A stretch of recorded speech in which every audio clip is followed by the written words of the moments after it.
Hey, how's it going, Twitch? What's going on? My name is Tate Washburn, and welcome to the Violet Sea, the actual play stream of my custom system, the Tri System. It's been a wild ride so far, and it's not about to get any less wild, to be honest. I would love for my players to introduce themselves, starting, of course, with let's go top to bottom, left to right. So let's start with Foxy. What's going on, folks? If you don't know who I am by now, it's Young Foxy, aka Big Foxy, also known as your favorite Fox Philly's finest. And today, I will be bringing to the table one last time the rapacious, loquacious, and audacious Captain Dre, a freed slave captain who has earned his freedom through blood, sweat, and his own guile, and is about to make that everybody else's fucking problem. I can't wait for today. Passing it straight down. Let's get into it, Michelle. Hey, it's me, Michelle. I'm playing Quinn Archer, our medic, come chef, come bodyguard. Otherwise, you can not find me on social media, so have at it. We'll get into that later. We'll pass it down. Hey everybody, I'm Phil Prime. I'm going to be playing Reese, as always, your pipe organ-loving transhumanist. We got some exciting things coming up. I can do some cool new things now that we've upgraded some of our sheets, and I can't wait to share that with everybody. And I'll throw it on over to Arden. Hey everybody, it's me, Sir Heckalot. You know, today I'm playing Arden, the anthrobiologist who is still concerned. They've just had concerns throughout this campaign, and now we're gonna see those maybe end in the finale. I don't know. Let's Had move on over. concerns. I have concerns, TM. Moving on over to Lucian. Hi, I'm Lucian. I play our marble singing material scientist, Dr. Oliver Evans. You can find me here, and then once this is over, nowhere else. Not yet, but At least yet, yeah. We will drag him back on here after this. Eventually. Don't worry, his chat. teeth if we have to. Okay, moving on. Go ahead, Purple. Hello, I'm Purple Phil. I'm going to be playing Maxwell Tuttle, our ship historian. Nothing else. Don't worry about it. And with that, I'll pass it back over to our Lorist Tate. Yes, Twitch. Yes, I enjoy all my players here, and it's been a great ride. And this game wouldn't be anything without them. I do here at the sort of top of our session. Would like to let you know we have a disclaimer going on in the chat, and I'm going to sort of say it here. Is today's episode of Violet Sea is going to contain some sensitive material. We've talked amongst our cast about what it is, make sure everyone's okay. We've talked about their consent, and we have safety tools. Just we can't do the same for you. So please, if at any point you feel unsafe, or if you feel like the content is causing you any distress, we will still love you even if you need to leave, and we encourage you to, even if you're not feeling comfortable. So totally understand. You can always come back to it later if you want, or skip it entirely. It's entirely fair. And we just thank you all so much for being here, joining us, and being part of this experience. And there are some content warnings. There's going to be talks about human enslavement, racism, imprisonment, and a certain amount of physical abuse. We're going to try and keep, especially some of those latter ones, a little lighter, but we also don't want to shy away from it. So just so y'all know. Also, Leona is the mod in chat right here, I think. Or at least she's was very helpful, and I want to give her a shout out. Leona for mod. Honestly, hold Yeah, on. we Can we should- get that? yeah, We'll fix that. We'll talk to people. We might fix it. People will call her people. We'll make it work.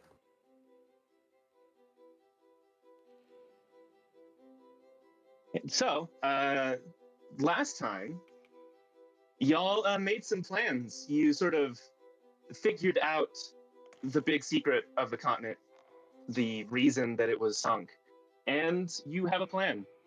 You know who you're going to attack, how you're going to do it. This may be the start of massive change, if you can pull it off, because the last sort of twist was that the mining operation was going to leave earlier than you wanted. You kind of wanted to keep them there for the last second. And Dre had a plan. Mm-hmm. And at least the first part of that scene, I would love to start on that. It's sort of the dawn of the the first day after the continent should be sunken and hasn't. You know where the camp is, you know all the entrances, and how do you, I guess, present yourself to them? Brutally. How else? Dre walks towards the gate. He has on his usual captain's garb, but he's stripped off a lot of the more finer parts of it. He's also not wearing his shirt, as he's still covered in all the war paint and things from the previous ceremony. All of the heads he and his fellow crew members gathered from that last celebration, he has with them their hairs woven together into a braid, at which he's carrying. He walks towards the guards very calmly, and without many other words, holds up that braided head, that braided collection of heads, drops them in front of the guards, and just holds both hands down. Here to see your boss. Yeah, I think as you approach, as soon as you're visible, both of the guards point rifles at you. They are, I guess, what like equivalent to what we'd see as like a bolt-action rifle. They don't really look quite the same, but they are obviously very intimidated by you, you having to roll. And as you approach, and you say, "Take me to your boss," they sort of look at each other. They call over more guards, and you are handcuffed and taken away.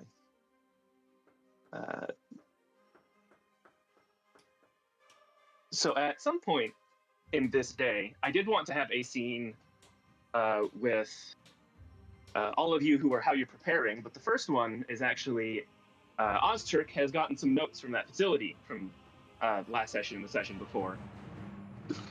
Ooh, well, this is a lot more dramatic than I thought it was going to be. We love a little drama here on the Violet Sea. It sure is going. Oh, it's gonna get to that in a second. Don't you worry. Put it up for now, though.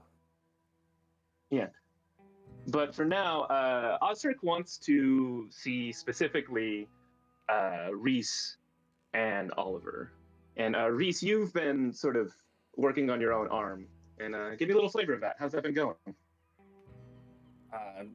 I've been tucked away with my beloved pipe organ, pulling off what scraps I can to keep the base of the pipe organ intact, so that we can still operate the ship and play killer Phantom of the Opera jams when no one's around.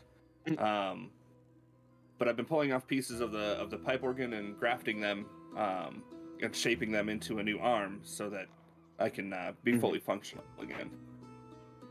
Yeah. And that succeeded. You're pretty sure it'll take about as much punishment as your previous arm, so you're not really worried about it collapsing. You've done some pretty good work. I think it's as you're fixing the arm, you had recently gotten one of your own old journals, and you've sort of been leafing through it. And I think that, I guess, making the same mechanics that you did a long time ago, you're remembering more and more. You remember the reason you came here to this continent is because they were the lead scientists on material creation, especially ether-based creation, and you knew if you were ever going to make a mechanical body, it was going to have to be able to hold an aether charge, like the way a person does.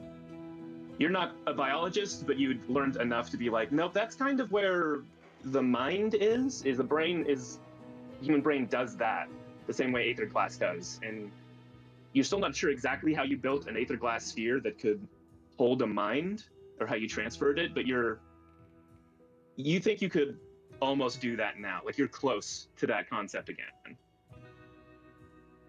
And I think that's when Ozturk sort of enters your workspace with, Oliver, you can enter as you please, but he's really looking for Reese. So as Ozturk enters, you guys know, like in the 50s and 60s, how all those cars like had wood grain, like you'd see like in the Beach Boys videos, like wood grain. I'm actually pulling wood up and like putting a wood grain on my arm. Okay. All right. Stylish of him. Ozturk has his notes, and he sort of knocks gently on the side of the organ. It's like, can I talk to you for a moment? You can talk. I don't know that I have answers. Like, well, I'm not sure that I have either. And he got a lot of files from the facility. You may remember that he found a bunch of them like in a loose brick inside a wall that someone hid. And mostly it was evidence of what they were researching. But he's leafing through them, and you see there's a lot of like drawings and numbers and studies on the storm moon. You can even see like out the port window towards the west, just off in the distance, the faint outline of the top of this moon. It's kind of noticeable from like anywhere on one side of the planet, and you're not so far away that you can't. It's pretty consistent, and it's also one of the world's biggest mysteries. It's really, really close to the surface, and in fact touches the top of the storm, and is theoretically the thing that keeps the storm in one place. And he's, do you remember much of what else they were studying here? I have a lot of these notes and a lot more questions now, actually. I mean, I don't really remember much other than what I've found in my journals, and what my journals are telling me, and is that I came here because I figured at some point in time I would need to build a mechanical body, and I needed to figure out how that mechanical body could hold an aether charge, just like you fleshy people hold an aether charge.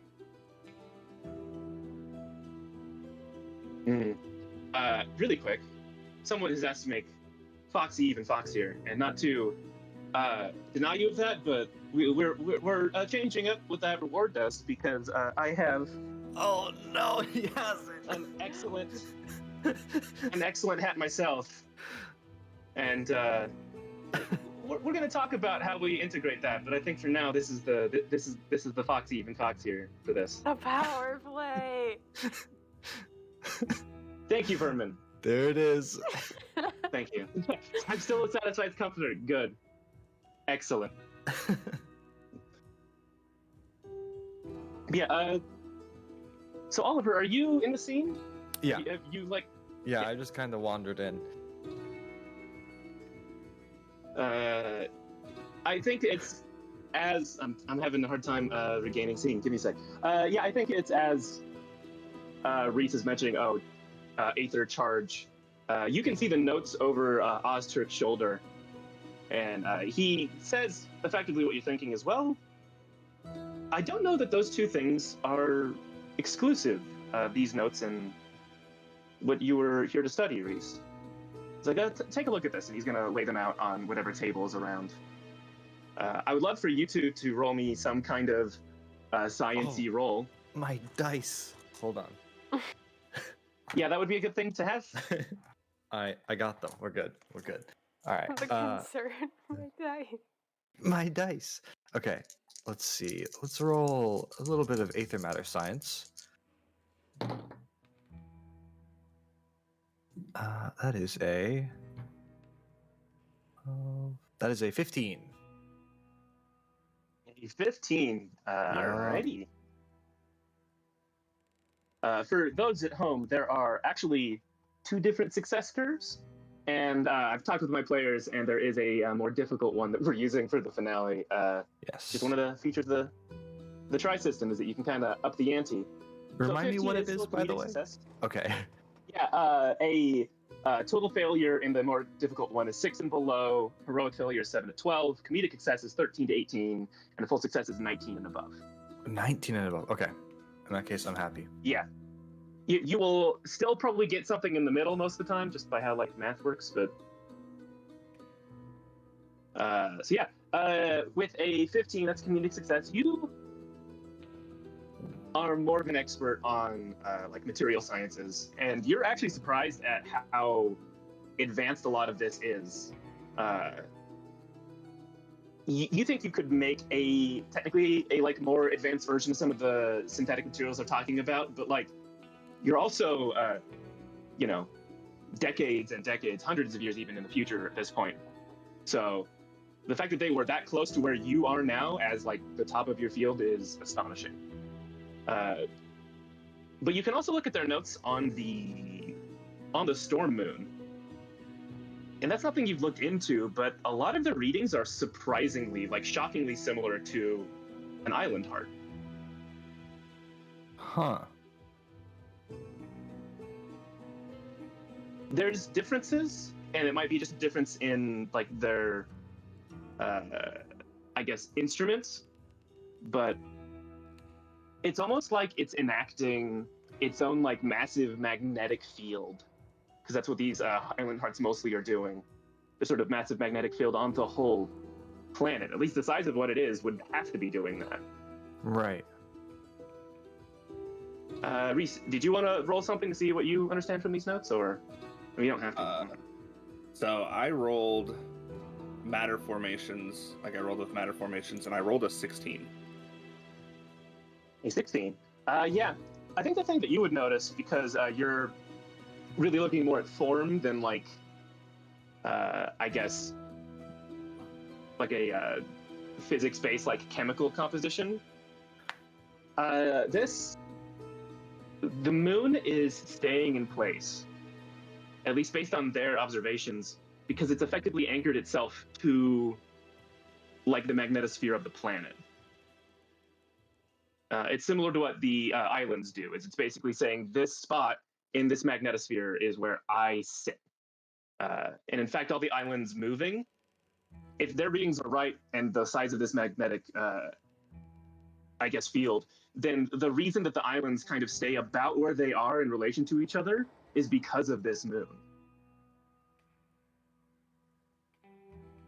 And the moon is exerting a charge on the planet and the planet on the moon, and like no one knows really why breathing in aether lets human beings do magic. It's mostly understood, like at a basic level. If you breathe in this matter, you sort of absorb the charge through specific like receptors in your lungs, and then that charge is put out through your own sort of like brain's magnetic field, and it lets you sort of manipulate all sorts of different, I guess, auras, electronic charges, fields, stuff like that. But like, why? Like, why is it this material?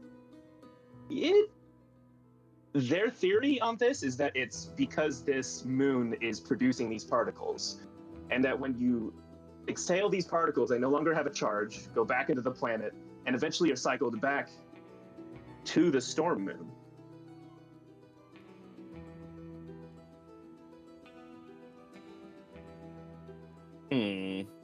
Are we sure this is a moon? It reads a lot like an island. Yeah, I mean, well, that's yes. Sorry. Are we sure that there's not something man-made sitting on this moon? Undone. Sorry, I'm not even seeing. I mean, you sure the whole moon itself isn't man-made by somebody or something? I mean, it's very possible. Yes. Yes, well, it seems like their studies into this moon are what led them to understanding how to make aether glass, the charge that it exerts on particles. These,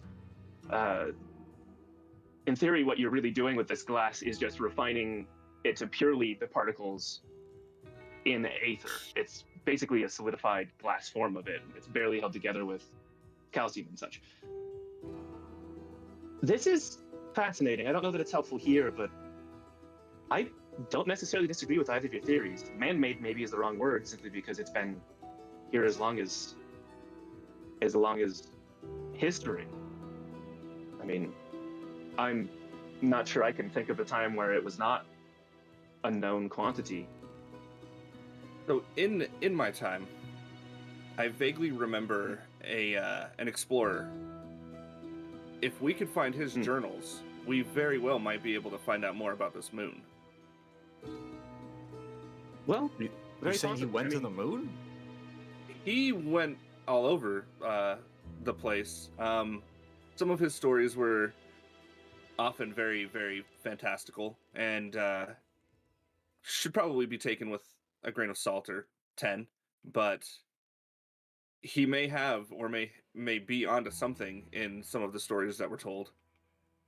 Uh-huh. I mean... I would like to know, Fail, do you have a name for this adventurer, or shall we, I I only vaguely remember he published many of his journals under the name Dr. Jones.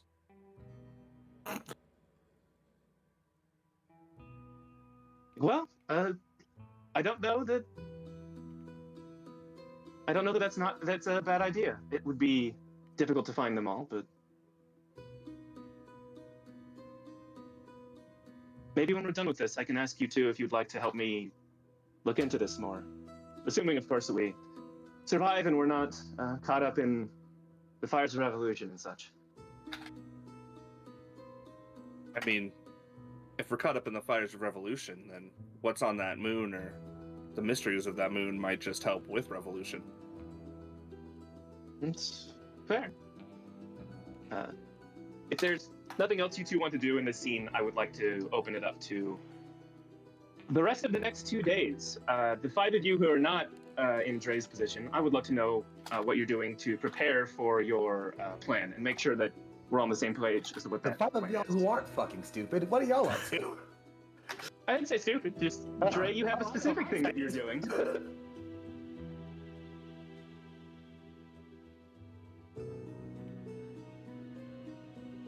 I mean, and if I've got 2 days, I'm refining my arm, making sure that I'm ready for whatever is going to be thrown at us, and checking in with everybody else to see if there's anything that I can make or form or get for them so that they can be fully prepared as we move forward.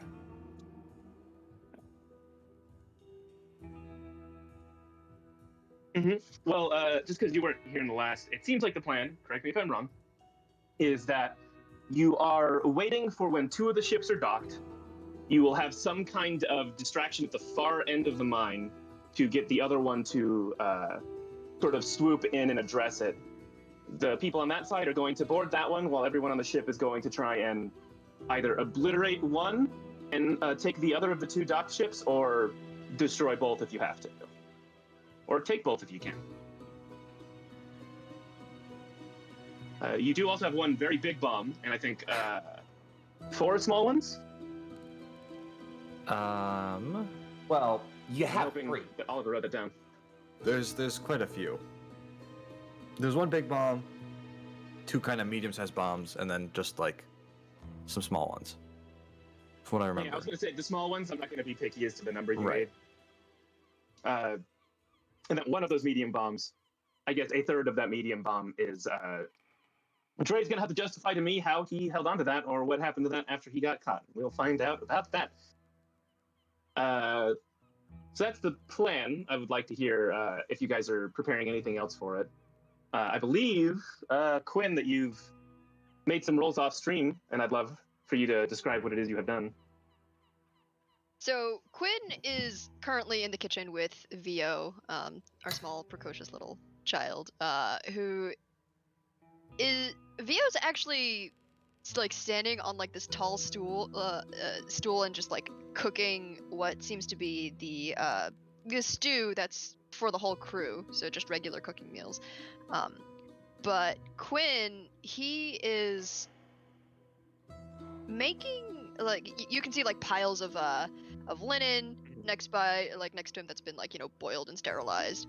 He's got like homemade like alcohol, and some just off, and then like in behind him you can see like bits and bobs of like various foods, some of the herbs and like bits of the various fauna that Arden has found, because Quinn did not find any on the way. And Quinn is actually working on making anesthetic as well, like just like homemade anesthetic out of the alcohol, as well as some quick medical patches using the various bits and bobs that he's making. Yeah, I think a lot of the boil rags you have basically made into patches. You've put whatever like herbal stuff you can find that just like helps slow bleeding into them as they've soaked in, and so now it's just this like, each of them are just this cloth patch that you're like, you can sort of slap it on, tie it around, and hope that it prevents someone from dying. Yeah. And then, but like on the roof, which nobody's watching it, sorry, not the roof, on deck, I think maybe Danil might have been taking a look at it, but is like you can see some like basically like a temporary rack where some of the crab meat is actually being smoked into jerky. Yeah, I think you had to experiment because, like most crab meat will not smoke into jerky; it will kind of fall apart. Yeah. But there's like a lot of different, I guess, muscle textures in these things that are. They still taste like crab, but they definitely don't like have the texture of normal crab. It's very odd. You know, it's possibly the fact that they Crab steak. evolved. Yeah, it's like probably just they evolved with super high pressure. Starts messing with that, but. The rest of you have anything else you want to like prepare or do, or like decide who's doing what tasks of the two-pronged attack? You can also assign NPCs to one side or the other. What is our delivery method for this bomb? And that's my understanding, but Just- you can decide. We finna walk it at them motherfuckers. We finna walk it at Sure, them pushing the bitches. Covenant back their bomb. That's. I'm just gonna drop on them from above. Dun-dun-dun. If that's the plan so far, Maxwell might approach the doctor about maybe an alternative plan, Dr. Oliver, or maybe a way to improve it. Okay. Do you have any more ether glass left over? Not on me, but I can make some real quick. What would you need it for? Yeah, you won't be able to make a lot in a day or two, but you could if you rolled high. I was thinking it might be useful if they didn't see our bombs coming. Oh? Shit, you can turn it. Oh my god! Maxwell! Sorry, I'm just. I was thinking it might help if they were maybe not as obvious. That's a thing you can do? A little bit. I mean, it helps you from getting pickpocketed and makes you just less obvious in general. Right. I see how that could be useful as a ship historian. Yeah, I mean, I'm walking through the docks. There's a lot of people there. Gotcha. Yeah, I can make some Aether glass for I you real look quick. like this. I don't like to stand out. Right. That's right. I always wondered about that. How you got away with not standing out in those clothes. So some Aether glass, you say? Yeah, I mean, maybe at least for the biggest one. Gotcha. Yeah, let me see. Should I roll for that then? Lorist? Yes. Okay. You definitely should. Aether matter science, I'm guessing. Yes. That is a 12. Well, And I can add. I mean, yeah, I'd add some points to that. Yeah, I can add 3 to make that a 15. 15's breakpoint. Yeah. You'll want to spend 1 point to make it 13. Oh, okay. That's where a comedic success goes. Mhm. You cannot get to a 19 for full success. Oh, okay. Gotcha. I mean, if someone wants to help, no, that would still be hard because you'd have to get Yeah. from. I don't know that I could help. Yeah. I don't know anything about what he's doing. Yeah, I mean, Reese could help, but unless one of you can add 1 more point to his roll, I don't know that even Reese is going to be able to do much. Well, actually, I could, but Reese, do you I'm wanna- occupied. Oh, it's fine. It's fine. We stick with it. Keep it comedic. Let's see what happens. Yeah. I think the comedic sense works. I'll give you a choice. You can either get something that works less good that you can apply to all of the explosives, or you have one thing that is going to work the way you intend for the big one and none of the other ones, with the caveat that it's not going to be as durable as you'd like. You don't need it to work after it blows up. Exactly. We don't need to be durable. We just need to blow up. Hopefully, when we got it in place. If it doesn't when we're in place, it's only our problem for a brief time, and then it's not our problem anymore. Yeah. So Maxwell, what do you think? Since this is your plan after all. I was thinking it would be most important to get on the big one, Okay. I can make that work. the most dangerous.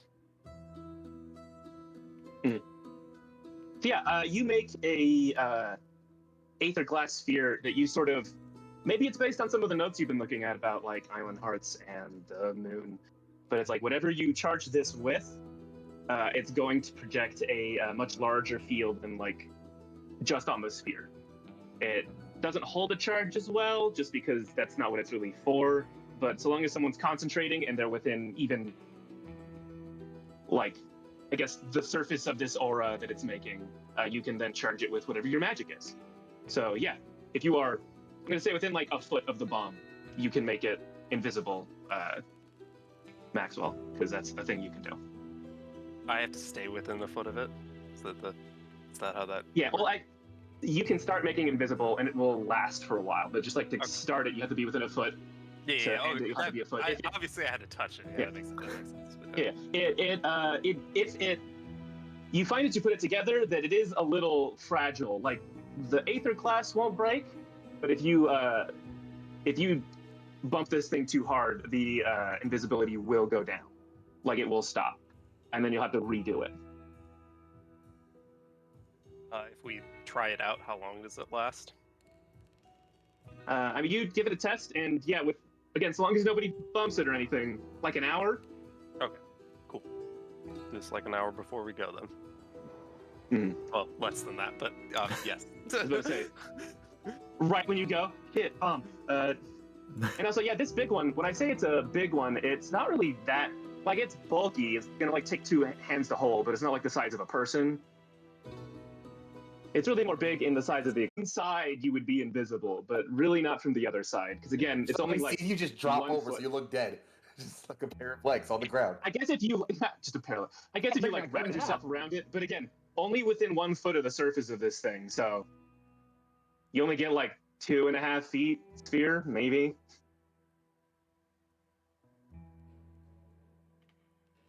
Works for me. I'll let someone like roll me some sort of dexterity to contort themselves around it if they want to go fully invisible. I'll talk about that. Just curl up in the fetal position. Just to roll around with it. Nah. It's No. Metroid time. It's It's Metroid time.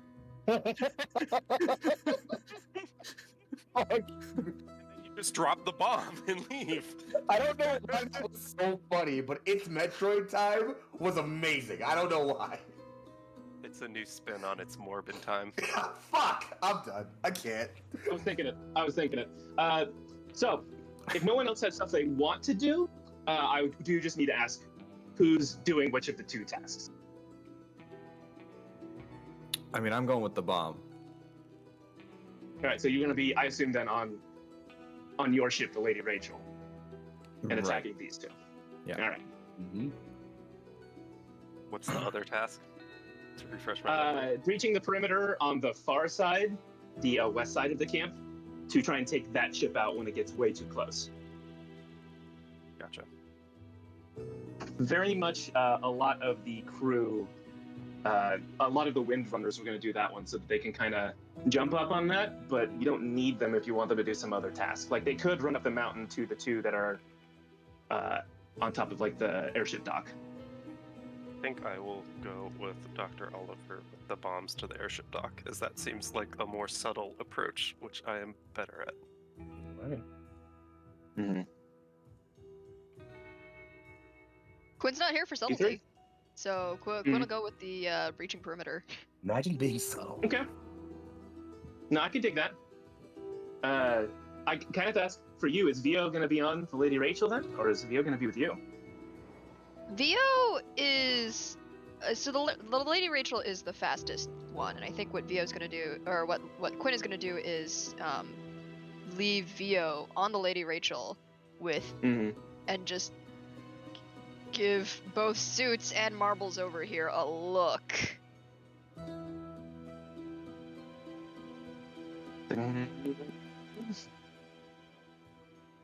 I think that you also, First Mate Cantoni is very much someone who respects you and the captain, but you as the cook and like probably a long-running co-worker / friend. And so I think Cantoni makes it his job of like, I'll keep Vio safe. Don't worry. Good. Theo jumps on his shoulders a little bit. And it's like, yeah, I'll keep Cantoni safe. Oh, Pats me on the head. Stay out of trouble, you little little prankster. what a little shit. We love The him. way you raise the finger, I just imagine Cantoni has a mustache, and so Theo is like, yeah, I'll keep Cantoni safe. I will keep him safe. That's much Get better. fucking destroyed by a child. Holy shit. Get bodied. Holy fuck. Savagery. This is very good. That is very good. Sorry, before, like, you know, we leave, I guess, Quinn is going to just hand Beanie, Marbles, and Suits one bit, like a small packet of that strange hunter crab jerky each. Crab jerky, crab jerky, crab jerky. So, these are snacks, so when you eat them, you can gain 3 points of either MP or AP. He can restore 3 points. And you can do that as a free action. It's a sort of review because we've been messing with actions. Each side in each of the scenes gets 3 rolls. Like they get 3 contested rolls. Or I should say, combative rolls. You can maybe get an extra flat roll in there if it's part of what you want to do that's a combative roll. And then, but y'all can also take free action. That's what we're going to do back and forth. The free action is going to have to be on your team's turn. But, so yeah, there's the free action. You can pop snack.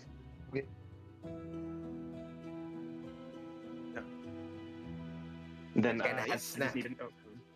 Yeah, snack. I just need to know from Arden and Reese where you can be. Yeah, I mean, over like the following days, I feel like Arden would be like kind of still trying to learn from the crew, like how the fuck do ships work? Because like this entire time they've still just been like, I don't know, I can't really help that much. So that would be really great. But yeah, like when it actually comes to like the day and like, you know, the dawn of the plan, I think they would defer to like what everybody else kind of thinks, where they would, you know, where Arden would be the most helpful, which crew, or whether to just stay on the Lady Rachel. Actually, I think there's a good scene here, if you'd allow me. Just really quickly, Reese, if there's one you want to be on in particular. I kind of assumed Lady Rachel, but I want to... Yeah, I'm going to stay with the Lady Rachel. Mm-hmm. So yeah, Arden, as you are sort of looking for guidance on where should I be here, you know, Dre said that he trusted you to be captain. I think as you're thinking about that, Miss Danil is sort of walks up to you. Where would you be thinking about this? Just to set a scene. Probably just main deck, where everybody else is, that kind of thing. Mm-hmm. Though, actually, no, excuse me. This would be Bhavani, the owner of the ship. Mm-hmm. Mm-hmm. She sees you sort of on deck. I imagine like leaning on a railing and just like looking at the operation of the ship and considering. She stands next to you. You can feel the sort of emotional aura that she projects onto people, just sort of as her magic.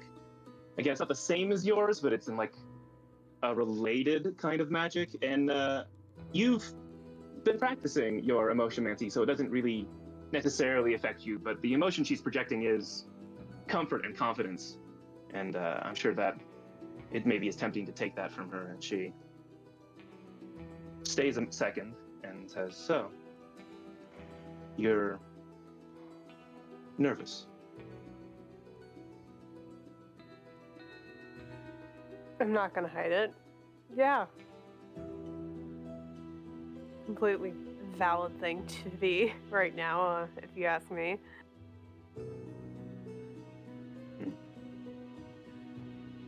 I don't disagree with our captain when it comes to who, at least of those who are here, who would be effective as a captain. Maybe you don't have the experience, but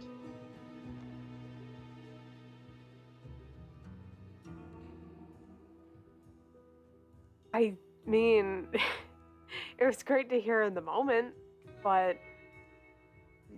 I don't know if you could tell, but I really don't know any of the fighting skills. I don't really know how ships work. I'm still kind of figuring that out.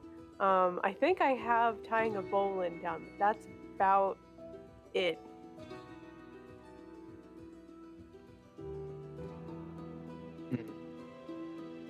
She sort of is also watching the crew, very proper posture. Do you know why I did not become captain when my late husband passed? I don't think I do.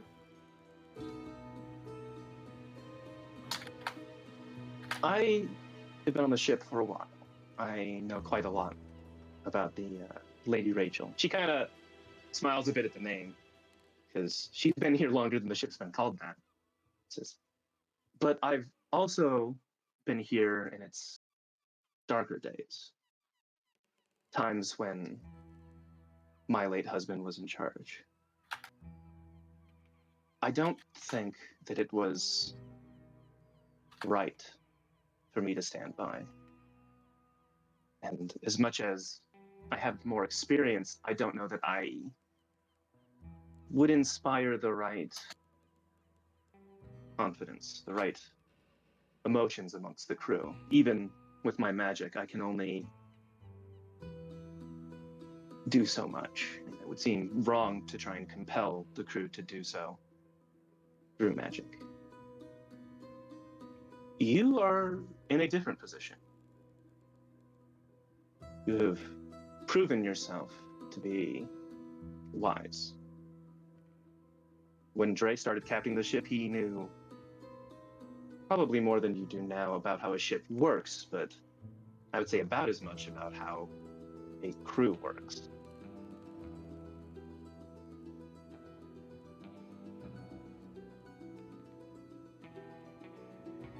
They like you. Do they? Well, yeah, you can roll something about that if you want to see. Sure, great. Yeah. Was that like insight or like? Yeah, I'd make that insight. Okay. Because cool. this is the day before, if you want to put a little motion mancy on that, I'm not gonna mind. Yeah, you know what? We're gonna do that. Just gonna vibe check the whole crew. Yeah. I think that's what we're gonna do. It's not even a vibe check. It's like a wave check at that point. You're checking the whole situation at that point. Okay, that's not a horrible roll.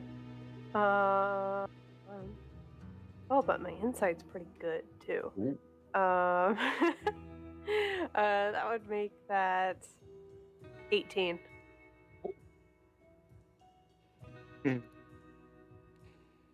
You sort of look around the crew and feel around the crew as they pass. You found the more you've been on the ship, when someone is working, there's not a lot of, I guess, emotional activity going on when they're really concentrating. A lot of people, when they're like really hunkered down at some task, they are kind of trying not to feel complex feelings. They're like, nope, gotta get this done. But there are, when people stop and look to you two, there's some complicated emotions. Towards Bavali, there's respect, but also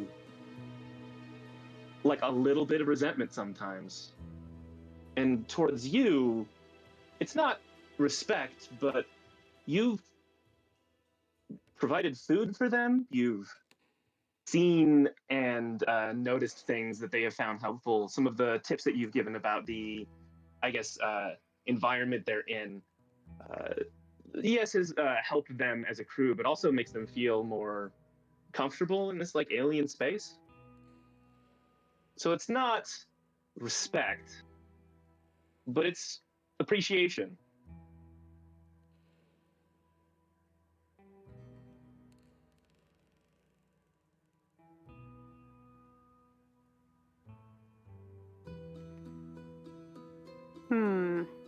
I guess as part of my vibe check, because I get some questions. Yeah. Like that's the thing. I feel like these are very like open-ended questions and like aren't really like yes/no questions. So I'm not really sure like how accurate answers will be. But the first thing I think Arden would think of would be, you know, if I were to take up the reins now that, you know, Dre's not Mhm. here for now. For now is important. Mhm. But now that Dre's not here for now, would that appreciation hold? Or do I think I would go down a similar path as Vivani? I mean, the vibe you get is that they, like you said, appreciate you, and that if you, it's the fact that it is for now that they are kind of holding their respect for Dre, like, over you, or like because Dre trusts you, they are willing to trust you with that, and they understand that you're not going to necessarily be able to give them direct orders what to do with the ship, but as far as directing their goals, they you're not going to create resentment if you don't tell them how to do the job they know how to do better than you, let's say. Mm-hmm. And it's going to be hard to have exactly the same feelings as Vivani, considering there's a lot of history for the ones who've been there a while. Like, a lot of history. Okay. I think that's the only question that Arden really has about the vibe check. So I think they would turn back over to Bhavani and just still say, then what do I do? How do I do it? And how do I move forward?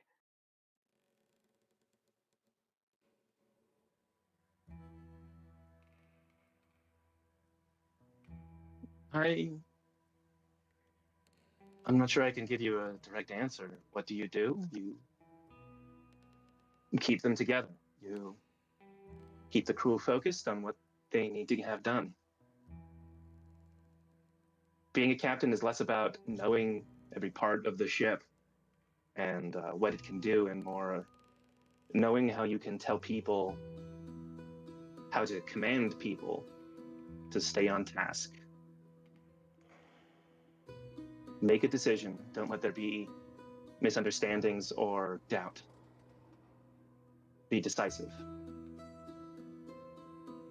And she smiles a little bit, much like our dear Captain Dre.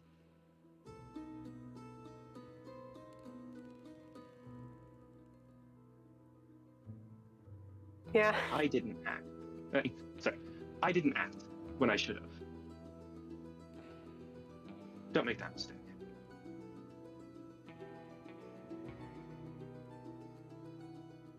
That's really helpful. Thank you.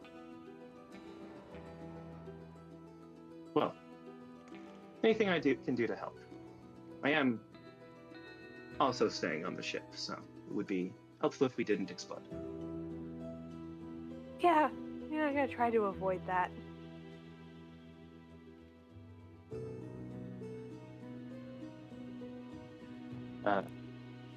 So, is there anything else to sort of prepare for this attack? Can I change my position? Sure, that's fine. Because I think it might be. It sounds like I don't know. I like the idea of us splitting 3 and 3 evenly. And I had some interesting ideas of how I can help on the ground assault. So, entirely fair. that makes sense. We've been going for a bit. You about to do some Shinobi Samurai shit, by the way. I just want to make y'all aware of that. I feel like in my head, you're gonna do some fucking Shinobi, Naruto, Ninja, Kage level shit. Actually, I feel like it's about to happen. I just want to say that personally. Anyway. Me? Who? Yeah, you. That's what I feel like first thing's about to happen. That's what. I'm just doing this right now. Don't worry about it. Yeah.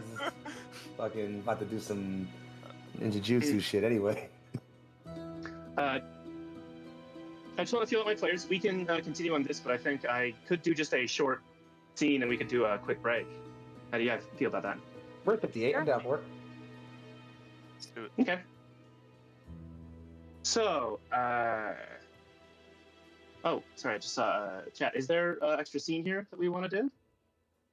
Oh, I see. Reese, is there something you wanted to just... Yeah, I was gonna, wait until Tuttle has his scene and then just do something real quick. No, Tuttle doesn't have a scene. I have a scene to sort of move us onto the assault, is what I mean. So before we do anything, I'm gonna approach Dr. Evans with a couple different schematics for some weapon ideas to see what he thinks, and then we can kind of like fade to black there or move forward how you'd like to move forward, and then where would Oliver be as he's preparing so we can set that scene? Oliver's just in his room. He looked like at one point he was working on something or studying or reading, but at this point, he's just asleep in his chair. Just at his desk. So I'm just gonna walk in and I'll be like, oh, I didn't know you were sleeping. I didn't mean to bother you. I just had some ideas I wanted to run by sleeping? Who? No, nobody's sleeping. Sir, you were clearly snoring. I think we need to check your sleep apnea, actually. Did you have something you wanted to talk about? Actually, yeah. Your marbles have inspired a couple ideas here, and I just wanted to see which of these you think might help us in the coming days. And then I'm gonna just lay out a couple different schematics and leave it there. Okay. Sure. So, what exactly were you thinking?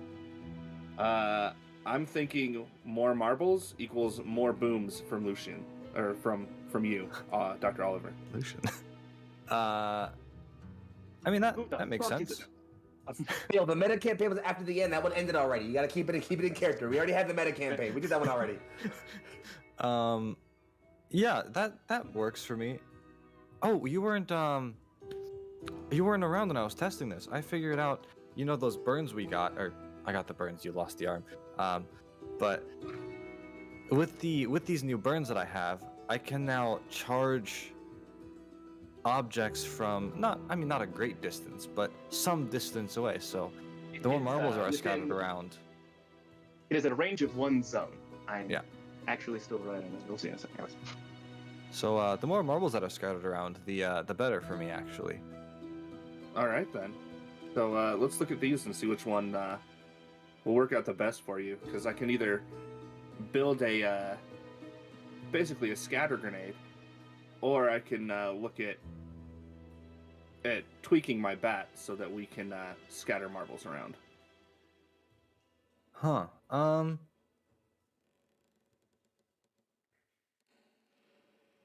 Now, would the scatter grenade be a aether charge grenade, or would it just be quite literally a grenade with marbles? It's quite literally a grenade with marbles. It's a simple mechanical. I press this button, a little timer kicks down, spring loaded, shoots marbles everywhere. Yeah, let's go with that one. That one sounds more fun. All right, I'll get on it then. Would love for you to roll me something about how good this device is. All right, let me look at my weaponized forms, matter formation. It'd be I'm gonna say mechanical knowledge plus knowledge is probably what you'd roll for this. 3, and then where's my? All right, so.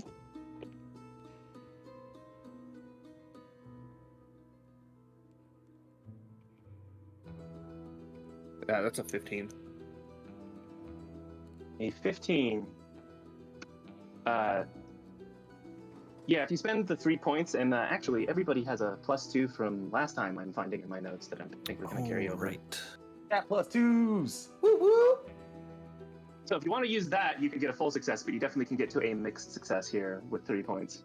Right? Let's do the mixed success. Yeah. You make this sort of spring-loaded marble grenade, and it works. It's just you're having a hard time making it consistently like do a timer. One time you set it and it like immediately springs open. One time you set it and it like takes a little too long. So when you throw this, I'm gonna roll a dice and it's gonna decide how many rounds it takes before marbles go everywhere. Works for me. we end. It'll be half a Everyone's d6. over. We're all going home. Boom, marbles. Marbles. Nice. Thanks, Reese. That's great. Perfect. Yeah. So if that's it, I do have a little bit of a scene that Foxy's gonna help me with. So it is before sunrise on the third day. And Dre, you are strapped to a chair. Someone has molded metal around your wrists and ankles to keep you there. And how have you been treated the last 2.5 days? Rough one, boss. I'm looking around the room. It's a little hard to see, mostly because there is a really big bruise over one of my eyes. I can't open it all the way. Every time I spit, I think a bit of blood comes out, which is unfortunate, but I'll work it out. I've been shifting my chest around a bit. There's a rib or two cracked or broken or something. Beyond that, just lots of bruises all over. My left arm twitches whenever I try to move it too hard, or... Yeah, they weren't super kind to me. Mostly just questioning and berating and then occasional bits of beating, but you know me, I'm a bit of a feisty one, so I bit back and, well, that got me hit harder. I have a question. Are you trying to like conserve your energy? So this is sort of like you just like not seriously fighting back, or Oh, I bite back vocally. Dre understands that this isn't the place where he can fight, so he's just gonna spit and curse and talk shit about their wives. Mm-hmm. So I'm gonna say you have a minor injury to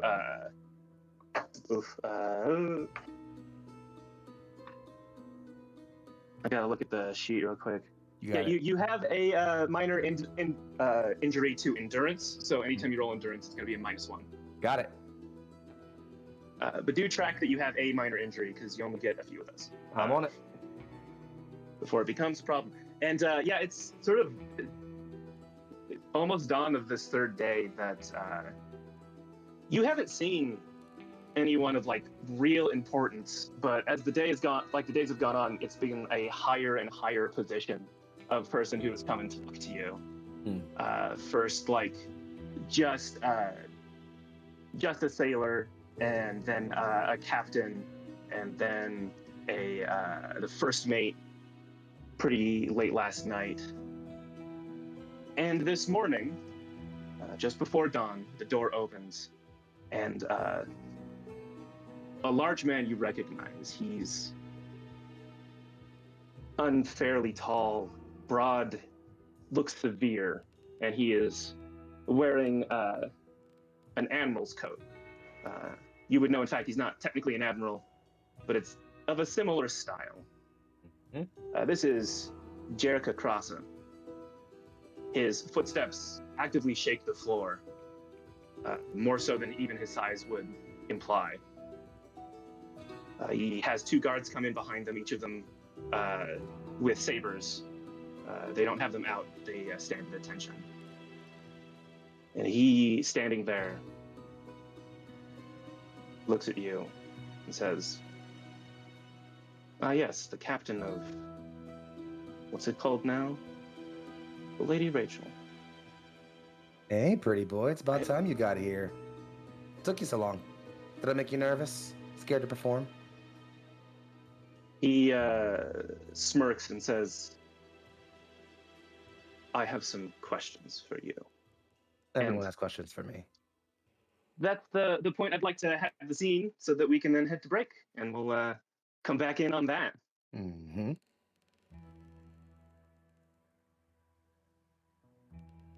So thank you, Twitch, for being with us. We are going to take a quick 10-minute break, and we will be back to start the shit. Bye. Hello, Twitch. How's it going? How's it going? Everything going good? We're back. We love you. Thank you for being here. Welcome back to the Violet Sea, the actual play stream of the Tri System, my custom system that I have made. It's been pretty wild so far, and we're about to come back in on some stuff. Oof. I would like to, again, at the top of this, as a disclaimer, that today's episode of the Violet Sea has some sensitive material. Our cast has all been part of this, but you guys have not. So if at any time you feel like it's too much, there's no judgment here. If you need to stop watching and come back to it later, or skip this episode, because we love you and we want you all to feel safe and good as we explore these topics. So the thing that happened last time, I'm seeing now that, oh no, okay. For a second, Foxy's camera was frozen for me, and I'm like, I can't have this scene without him. Yeah, it was a little bit of that. Don't do that. I guess I do need to do some music as well. I'm gonna go with this one. Not that one. That was also too loud. Where's my whole setup? This sounds like a problem oregano could solve. You know, I'm gonna say, I don't think it's an oregano scene coming up. I gotta. I was kidding. Gotta be real with you. It Gotta was be real a with bad you. joke. It It was a bad joke. was a great joke. It Why was do a you very think I'm good joke. laughing so hard? Huh. It's now not playing for me. Well, this is unfortunate. Oh, it's okay. Yeah, purple gets it. I mean, you know, you're not entirely wrong. I guess. True. Give me 1 second to reset this. I'm sorry, You got chat. it. This You is... can reload the browser. I'll probably do it. Yeah, that's what I'm doing right now. You got it, boss. All right. Rip it till he gets there. Oh, hold up. Thought I Hear heard something? something. Yeah, I hear it. It's there. It's just very, very faint. You might want to yank the volume up a little bit. Yeah, it's very faint, but it's playing. It's super faint though. Also, I fucking love this track. Anyway. Mm-hmm. It's very good. I have it at 100, so... Yeah. If you want to, so for the sake of stream sake, I might want to increase your Spotify, your Sirenscape non-sponsored content levels for this one, because you know it gets Although such if a the little low. Sirenscape wanted to sponsor us, we'd be down. 100%. We'll talk to y'all. kidding. All right, it's playing now. Okay. Again, you might want to get Anyways, so- all right, let's do it. So, we return to the scene of Dre, who is unable to move, strapped to this chair. Metal bands have been formed around your wrists and ankles to this. And Jerica Garasa has stepped forward and said, I have questions for you. Everyone has questions for me. Gross's first mate is there in the room with you, and motions as if to hit you with the butt of his rifle that he carries, but Grassa holds out a hand. Like, no. We're going to have a conversation, and hopefully it will be civil. His first mate put the rifle up, and then Grassa sort of gestures, and you see the first mate channel and like make a chair just out of the wood of the deck. It just molds into shape for Grassa to sit down on. Sitting even, he's still just big. Like the chair has to be made wide, and he sort of stoops over, and it's still just more than you it's more than you would have suspected that he just looms over you. He says, "So, you've actually been quite adept at avoiding us. The name change of your ship was, I can say, a smart move." You assume that was for you? You overestimate your importance.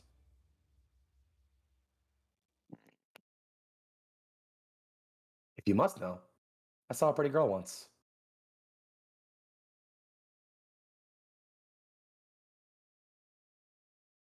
Only once. But no matter. You, we assume, have found what we don't want to have found.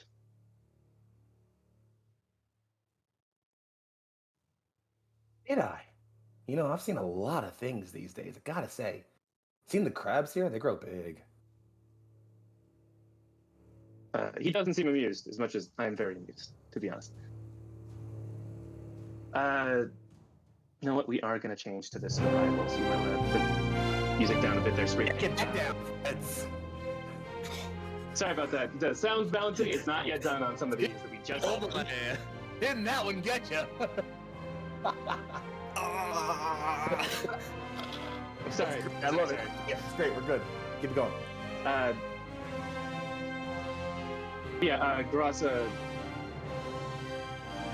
Very well. If you are going to be obtuse, he looks to his two guards and he will leave. And both of them exit the room. You have been traveling with one Professor Ozturk. Can you prove it? I'm not here to prove anything. Nor are you here to be civil, so why lie about it? I think at this point you do get a smack of the butt of a rifle to the side of your face. If you would like to roll some kind of defense to like not take injury from that, like roll with a punch, you may. Roll with it. Give me 3-6 and my. So I'm rolling, I guess, endurance here probably. Yeah, I would say you could do avoid endurance. Yeah, I'll do avoid endurance. He's still -1, so I'll only get a +2 here. And that's gonna be. Oh, I didn't roll bad though. That's a 14 on the die. So we just give it to a 16. I won't spend it. Yeah. With that comedic success, you don't get hurt, but it doesn't look pretty. You're like, no, I'm definitely gonna be bruised, but not like injured. But anyways, he says, very well. You have been traveling with this professor. And considering that we have been unable to stop you getting here, and it's quite difficult to track a single ship over the continent, I'm going to assume you found some things. Now, I'm not lying when I say I can be bargained with if you would hand over the professor and any documents you found. And there's like the small smirks, like, I don't fear a few pirates knowing the truth. It's not that anyone would believe you without some kind of proof. That's good. That's real good. That you want to negotiate. I mean, that's really good news. So I'll give you my terms. You can fall on your fucking knees, beg, plead, and cry for my forgiveness. And maybe, just maybe, I won't laugh in your fucking face before I put a bullet in it. Or you can keep trying me, and when this stops going your way, and it's gonna stop going your way real fucking soon, I'm gonna take every bit of pleasure I can while I hack you apart bit by fucking bit. How do those sound for terms? I'm gonna spit my blood in his fucking face.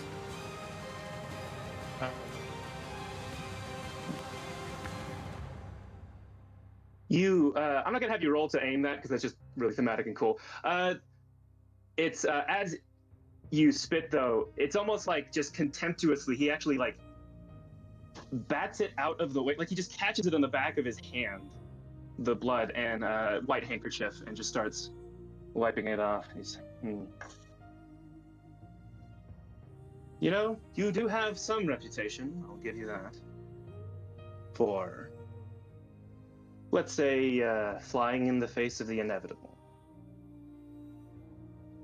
So I don't know that I'm surprised. The fact that you have held out this long until I had to come talk to you shows that that reputation is not necessarily unearned. I don't do small fry. Oh, believe me, that is not saying that you are more than a small fish in a very, very large pond. If you're not going to talk, though, then simply we will have to hunt down your crew, your ship, and if we can't be sure that the professor is handed over to us in those documents, we'll simply have to reduce it entirely to ashes. And he stands up, and I think stands like too close to you, and his right foot is on your left, and you feel just the pressure of him. It's like he is doing some kind of gravity magic to be heavier, and he's gonna try and crush your toesies a little bit. Yeah, I think. Yeah, as yeah, I think Dre will definitely press into the pain, and he cries out, but literally clamps down on the bottom of his own lip hard enough to draw blood, and just doesn't offer him the satisfaction. And stop there. He's like, that? Yeah. Okay. Through gritted teeth, I think he says, I have exactly one way this ends bloodlessly. I will give you every single thing you want. Sell out my crew, the professor, the truth. I'll give you everything you're asking for. If you can tell me one thing, and you only get one chance to say it. So if you accept, you have to tell me it immediately.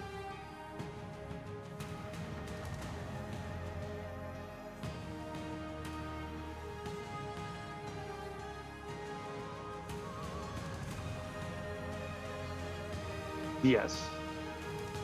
Her name. Another raised eyebrow. My mother. The woman you ripped me from. The woman you watched and ordered your guards to beat down while you ripped me out of her arms. Her name. Do you know it? He looks at you a long time, and then his eyes narrow just a little. He's like, oh, huh. You know, I didn't recognize. You were one of our former inventory. Inventory? Well, You sick fuck. I don't see the reason to be so confrontational about it. I hope no one will. Confrontational? Do you know how many friends I had to hold while they bled their last out? How many people starved? How many parents killed their children to avoid what you put them through? Confrontational? He sighs a bit and just... See, it would have been wonderful if you could give me something reasonable to give you in exchange for this information, but there are so many of you. I couldn't remember the name of any of the ones working for me now, let alone decades ago. Violence it is, then. And he's gonna start leaving the room unless you can, like, hold him there? Or, like, give him a reason to stay, I guess? I think...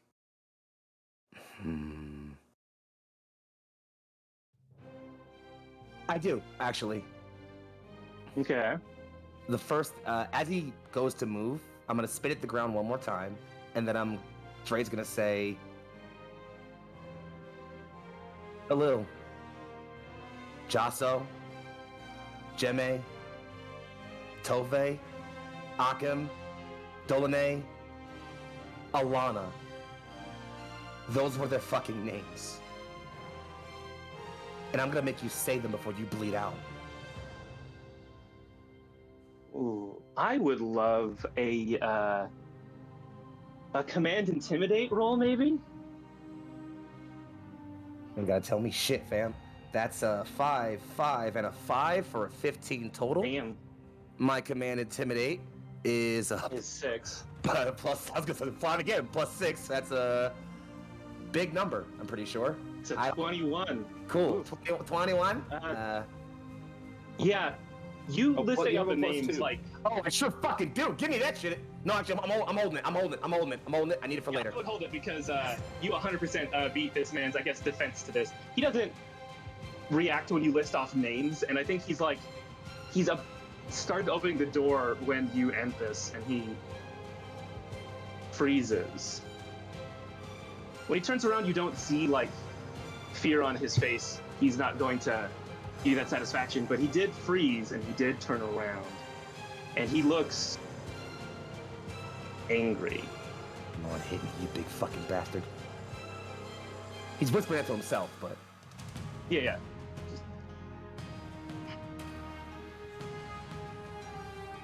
I wish that I was as even-tempered as my father, older brothers.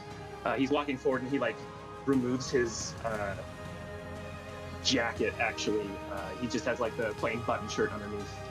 Bray will straighten his back. I wish. Look at him and just nothing you haven't done before, right? Cute. I was going to say I wish I had the silver tongue of either of my sisters. But instead, and he flexes his hand, and again, you feel heavier standing this close to him. It's like, but all I have is this. And he's going to give you just the heaviest backhand of your life. And He hit me out of the chair. That's what's going to depend on how you roll. Cool. Does rolling high get me out of the chair, or does rolling low get me out of the chair? Rolling high is going to let you like do what you want with this momentum. Okay, cool. Here comes that. That's not a super high roll, but let's see, 4, 5, and 3 gives me. I'll let you use Dex, like Dex avoid, or even maybe acrobatics if you're trying to. Depending on what you want to do. Yeah, Dex acrobatics gives me plus 5 to that. That's 12 plus 5. That's 17, and I will use my plus 2 to make that a full success. Okay. Yeah, so with a full success, I'm gonna say you can definitely like do 1 or 2 things with like the momentum of this, or you can do one thing and avoid some damage. I don't care about avoiding damage. I want him to I want him to hit me hard for that I go out of the chair. I want to break these whatever bonds I'm in. I want to be hit hard enough that I break them. I'm gonna say because you rolled really well. He gets you solidly across the side of the head. Like this isn't like one to turn your head. He gets you like pretty much center of spine, and I guess you like stiffen so that it makes the whole chair fly over instead of like knocking your head. You are gonna take you're gonna take 1 more injury, actually to a mental stat that I need to look at. I think you have a -1 to awareness as you have suffered a concussion. Yikes. And you are an injury away from a serious injury, so That's fine. Yeah, and I think it's kind of like, yeah, Dre will take the hit. Fly. Go ahead. yeah, I think that you hear the chair like groan and splinter a little under you, but because you rolled really high, you managed to like hide that fat sort of under your right arm where it is definitely, and then your right leg. Those two have definitely splintered enough that you're like, oh yeah, that's gonna come off easy. So yeah. And yeah, I think Dre kind of like hits the ground and like kind of crumples a little. If you don't mind me like flavoring, I think Gross like steps forward a little bit, like he's gonna hit him again, definitely. Dre kind of looks up, and I think where you'd expect like pain or anger or like anything, or like even like fear on his face, there's like a really sick like cat-like smile, as like beyond like the very thin window of like, you know, the docks and everything, Mhm. You can start to see explosions go off in the background. As well, Dre just says, "My move, dickface." And suddenly, the attack's happening. Yeah, I have one last question for you. Do you have the bomb on you that you brought? Yeah. And how? So it's actually a fun thing you can learn about this. So there's the flesh of the thigh is actually very easily kind of like split into without too much trouble, and so Trace just made a little split and stuffed it there. It's a thing that slaves actually did to hide things away. And so it's still there. Yeah, so I'm going to then leave this scene and say the three of you on the ship, Oliver, Arden, and Reese, you have positioned your ship basically so the sun is at your backs. Arden, I think that you're not experienced exactly on how to do this and have leaned on the crew quite a bit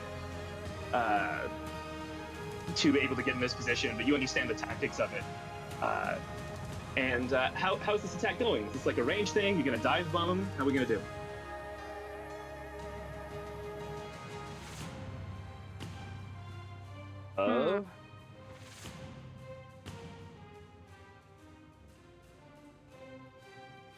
If you need suggestions.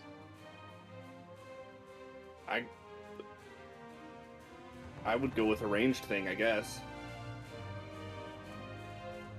Okay. I'm gonna say you guys can start your sort of dive to start a ranged bombardment, so you're not in one spot. What I would love to see is either one of you and then add some abilities that you think are relevant to it, or all three of you roll me something. Your choice. So I think definitely, Reese, you can help with either the other two if you want, because you are sort of managing the internal mechanisms of the ship, but I'd be interested to see what the other two of you do.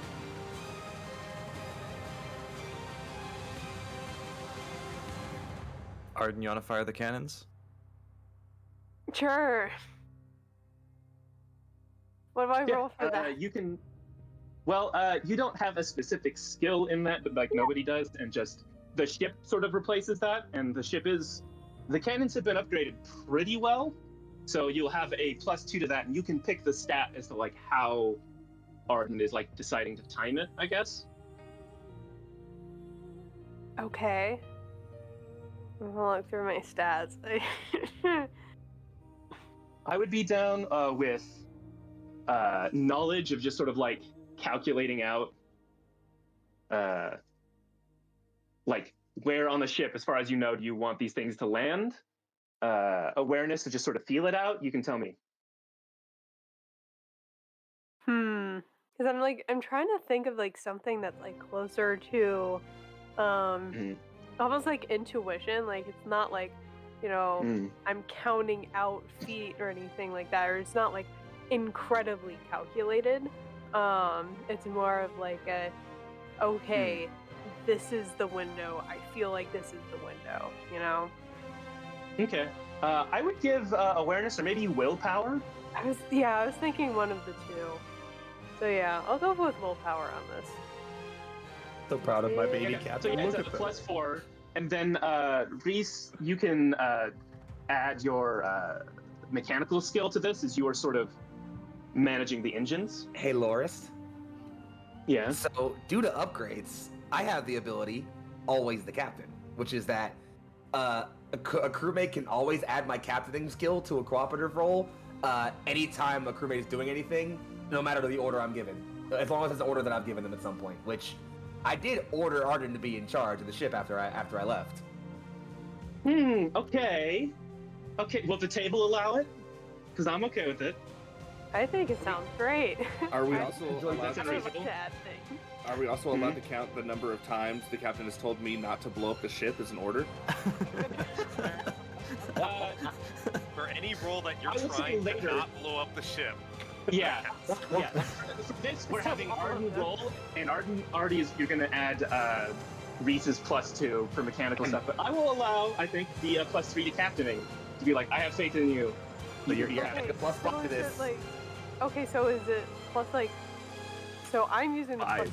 3. Oh, or is it? Oh, okay, I'm adding the 2 together. Okay, Yeah. I was Yes, confused yes. for a hot second. So yeah, whenever Okay. help, you can add the skill applied of everyone who's helping you to the roll. So yeah, you get a plus 5 to this one for whatever Okay, you roll. I have so many modifiers to put in my head. Hold on, like I Maths. can't. I have to. It's plus 9 total. It's plus 9. Yeah. Oh, that's super helpful. Actually. Okay, so that would make that a 20. Oh! There you go. 20. All right. All right. I'm so proud of my baby captain. Aw. So you dive bomb this ship, trying to use momentum to increase the power of this shot, and you know you're going to have to. These are much bigger ships than you, and they do not see you coming, but they do hear you coming a bit. An airship, especially one that has sails like yours, resonates when it dives. The wind blowing past it. It all has sort of a different sound, and yours, I think we've decided before, is kind of a yell, like a wail, which the pipe organ as its engine propelling it forward and in the air sort of leans in, and it sounds like some sort of ungodly scream as you just dive at it, and at the right moment, Arden, that you're just feeling out, like, when is it going to be? Now. The roar of cannons, and you do more damage than you think your ship really should against these guys. They have a much stronger hull. So I'm going to let you know, you definitely have damaged it, and if there is one system on the ship that you want to have damaged in particular, you may choose it. I have a general list in the rules, or you can, like, give me some flavor. Sails. Go sails. Fuck the sails up. I mean, at least for one of them, sails for one of them. If we're looking to steal one of them, we do not want to take out the sails of all of them. It's true.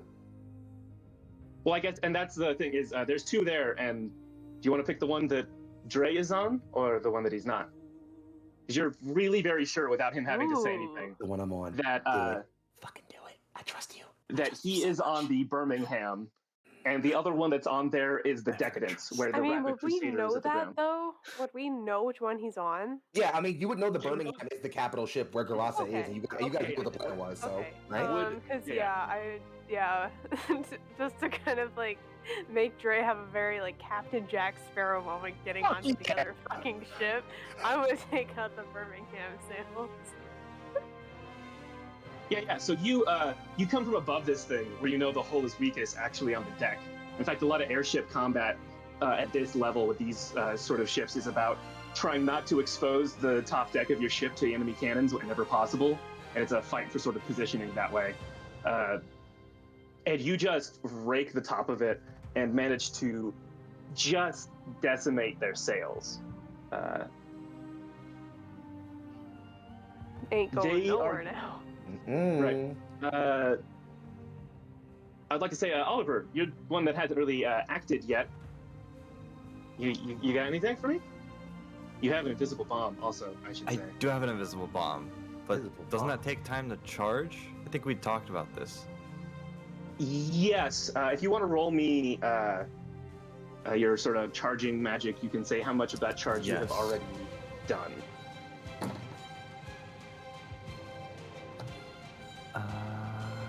We're Look at saying my there, fucking crew, charged y'all. invisibility, right? That is. Yeah, you've already put invisibility on it. So long as it doesn't get bumped, it will stay invisible. I'm so That is fucking a proud of y'all. 15. I'm going to Mhm. use the +2 that I haven't used yet to make it Okay. a 17, and then spend 2 more points to make it a 19. 19! Yeah, that's full success. So what are you doing? You told me what you rolled, but what are you doing? Oh, Oh, you're charging. just Yeah, see that- how that far was into nothing. the charge I am. Yeah, you think you timed this pretty good.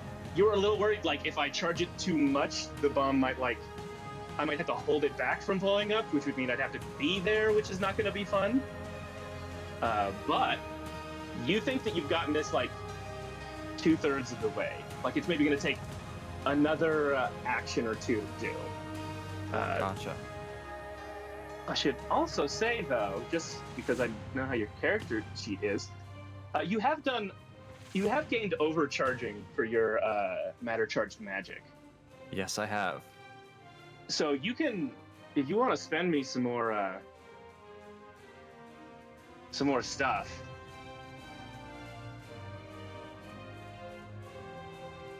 But you are going to have to roll me a check to not get hurt if you do, if you want it to be charged now for you to drop. Additional +2s pouring in, by the way, so be aware. I don't want to drop it just yet, because Captain's still on the ship. I am in fact still there. This is true. They're going to scramble, so they're only going to have one action to throw at you. But you see, as the cannons land, you have picked a moment when they have, where this ship, the Birmingham, just docked, and everyone was like going for their time off in the schedule. They were also kind of busy because everyone's packing stuff up. So I think mostly they're like, look, we're gonna have to do double shifts, but part of the shift is being on the ground trying to get stuff back into these things. And that was by design. The ship is heavier with more supplies, and a lot of the crew is not necessarily on it. So with only a skeleton crew, they're gonna try and roll to return fire, or at least move to some extent. Just so you know, they also re-roll their highest die and take the new result. So, yeah, there's no way with an 8 that they're gonna make it, I don't think. You see them scrambling to try and get this thing off the ground, and I think with that roll, they get it in the air, and you can see that like the I guess like the ramp that they use for loading stuff into the ship is still attached to it, so now it's listing strangely as things are a little chaotic. In the meantime, we have 2 other people who have done some other shit on the other side. I would like to know. Shit. Yep, I'd like to know Quinn and Maxwell. How is this going? You know, if you breach the perimeter, it's going to fly in and get actually pretty close to this like earthen mound that's right at the edge, so you can do with that what you will. And you do have Danil and some of the Windrunners to try and help you get on the ship if you need, if that's what you want to do at that moment.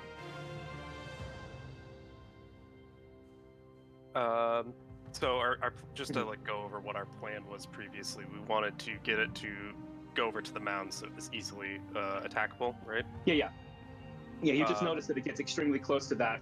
It's doable even for someone very athletic, not even a Windrunner, to get up there. Just if one of you is not confident in your ability to jump up there, the Windrunners can't help you with that. I have faith in both of you. Okay, Should I I? can toss you. We'll see. We'll move together. So in order to trigger it, I think Maxwell will try and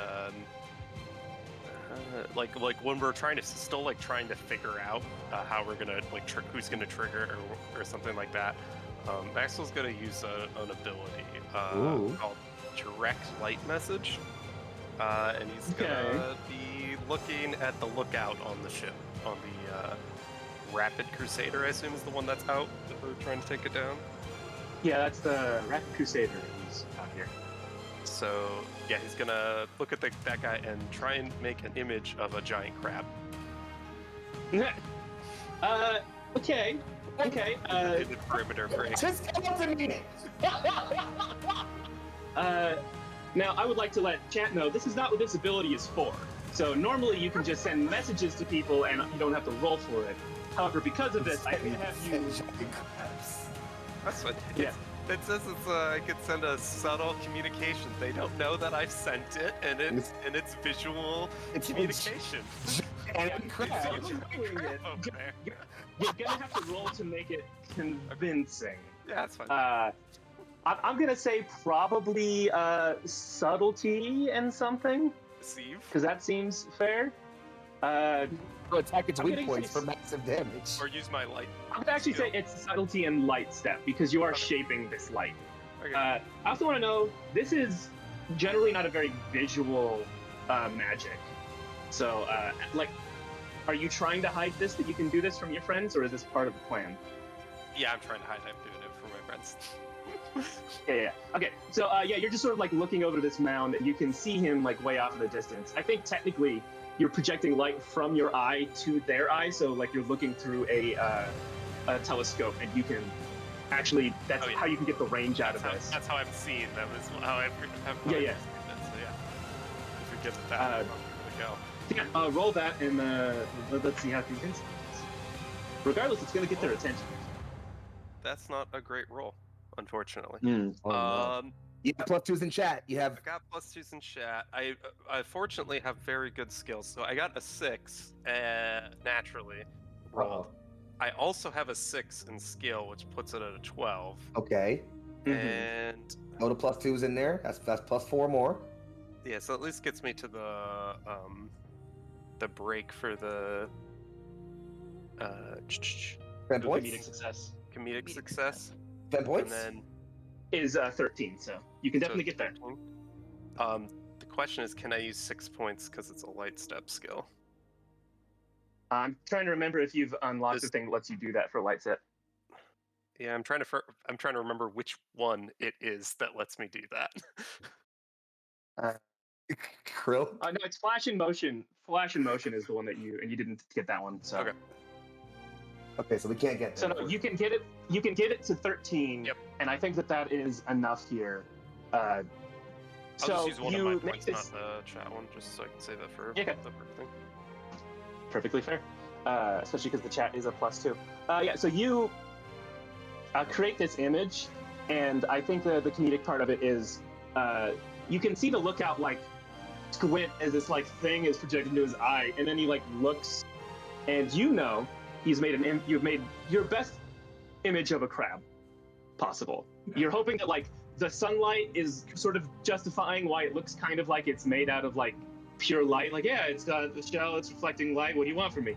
The comedic part is that he looks, and then you realize that he pulls out an eyeglass, and you're pretty sure he sees you underneath the crab, basically, as you like duck around. You don't know that he like notices who you are. He just sees someone duck down. Yeah. So the ship is showing up for sure. But you also see that there is a lookout who's like looking intently at the bank where you're at. So, I'm gonna say this is not time to play yet, or this is starting time play now. So you get 3 actions. All right. All right. Quinn has literally nothing ranged, so they're going to probably like scoop up Suits, if Suits is okay with it, and move with them towards the large mound. We get art of Quinn Yeah. bridle carrying Maxwell, please. I need it in my life, actually. I mean, Quinn's pretty tall, so like. I kind of need it in my life, actually. Just Maxwell with the most annoyed face on. He's like, it's like, okay, we're going. Yeah, you can be there, and you have 2 choices here. You can either try and move up there without caring of being seen and start the assault here, or you can try and be stealthy about it. That's gonna just affect what stats you use here. I mean, we already fired the cannons, right? We didn't already showed up in force. We might as well. This is happening at the same time. There have not yet been explosions. At this point, at best, there's a very distant, like, yelling of the ship, just a wail, maybe, of just, what's that? I'm still saying fuck it and go. That's me. That's my call. Like, I'll do what I want. I mean, Maxwell, if you have any suggestions, otherwise Quinn is just literally just going to like start hucking. I guess I'm trying to understand like the full situation here. Is the ship close enough yet? Because it's like this was like the signaling. This is like probably done like minutes ahead because this ship's got to turn and get over here, right? Well, no, you've done the signaling, and if you want to do something before it gets to this mound, sure. But otherwise, it's about there. Okay. Like it's about to come over, unless there's another action you want to take first. It is just also looking directly at you. So if you jump up here, it's gonna know. I don't have anything yet that I'd like to do. I guess like start channeling if that didn't already count to do the other thing anyways. You're channeling. It's fine. You're good. Cool. If that's the case, then yeah, I'm gonna count this as an obstacle. So Quinn, you can roll me to get up on there. You will probably be using Dex Acrobatics or I would say Dex Athletics, Okay. and with your abilities, you can re-roll the lowest die. All right. Well, my lowest die is a 1, but I got a 6 and a 5. All right, so re-roll that one. It's a 6. Oh, Okay. damn. That's a 17 on the die plus 5. That's a 22. Yeah, you make that. You as fast as the windrunners next to you, all spring out of cover, and you've just dragging Maxwell with you. You actually match pace with them, the people who can literally run on air, as you launch yourself into the air and like grab the rigging that is designed for people to climb up the side of it, sure, but you just running sprint almost up the side of this thing. And y'all are on deck with the rest of your crew. I'm going to say they're just going to match whatever your next action is, as there's people in the cannons below you, and there's a sizable crew in front of you. What's she going to do?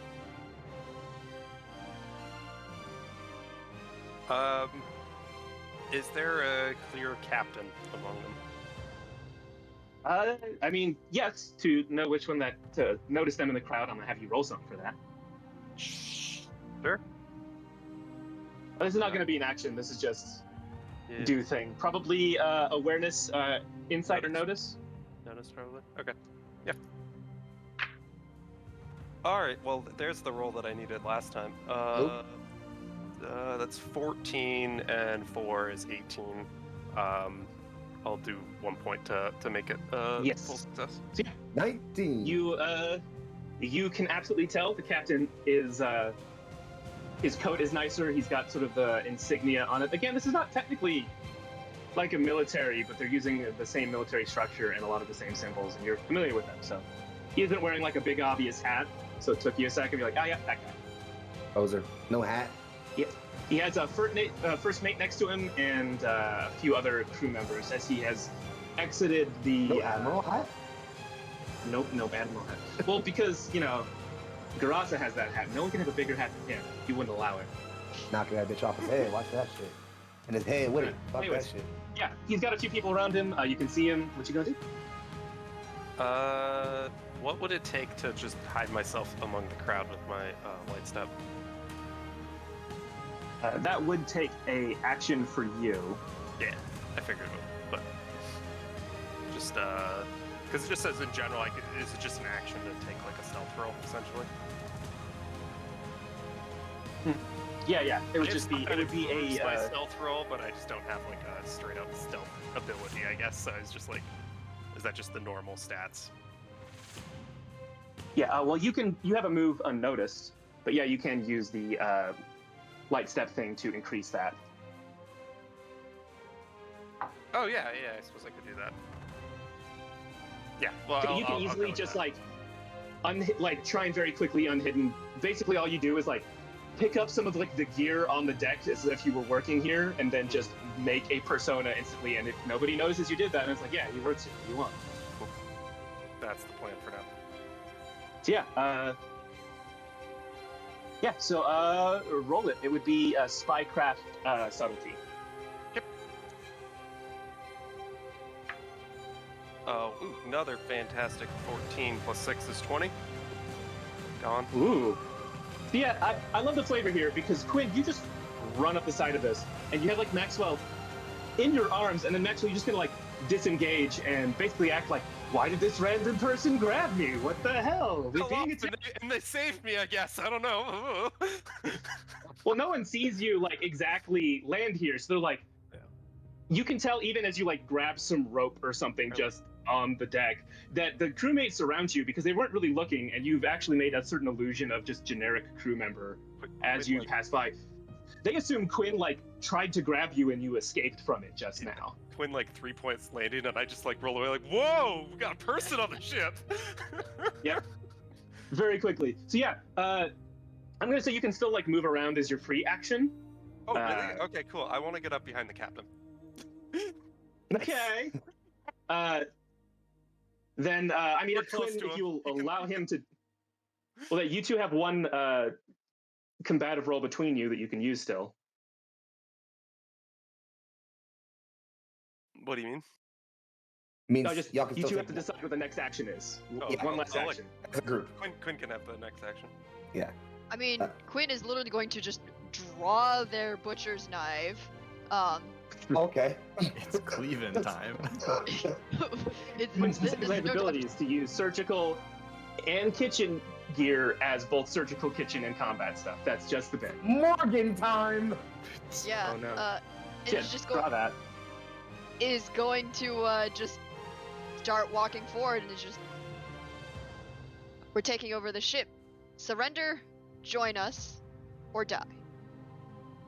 Okay. Okay, you wanna roll intimidate about that? Sure. Quinn is It'll not probably very be intimidate intimidating. command. I don't know about that. You have a 3 in intimidate. Oh, I do. I do. Yeah. I do. I did not remember that. Okay, that's 12.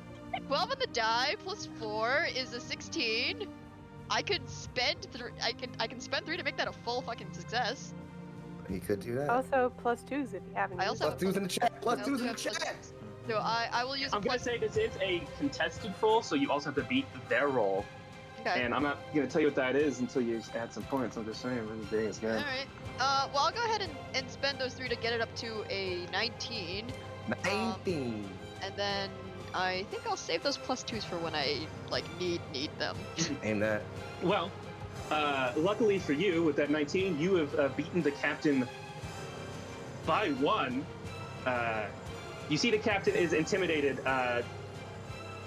This is still more of a complex role, but you have at least prevented the captain from doing something about this, as he has frozen in place. I want to see what they do. Okay.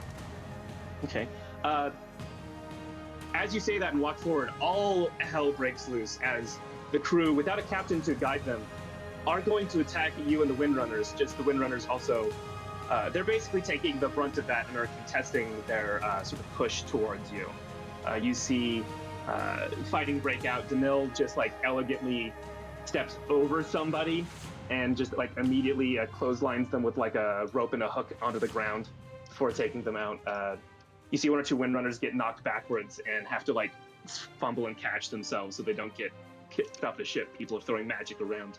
But no one has gotten to you as you are walking directly at the captain. I would like to do the next round here, actually, before moving on to the other 4 of you. What are the 3 actions you're going to do? The captain effectively tried to act and still hasn't. The first mate has tried to get them together and has not succeeded, and then they're just sort of attacking randomly. Maxwell, is there anything you want to do? Since you're I'll right let behind you me? go. I'll let you go first. You can also help with these rolls. That would be 1 roll, and you just help with them. Okay. Well, as since Maxwell is currently Quinn's designated primary, Quinn is walking through this total chaos of the battlefield, towards the captain, not slowly but very deliberately, cleaver butcher's knife raised kind of menacingly.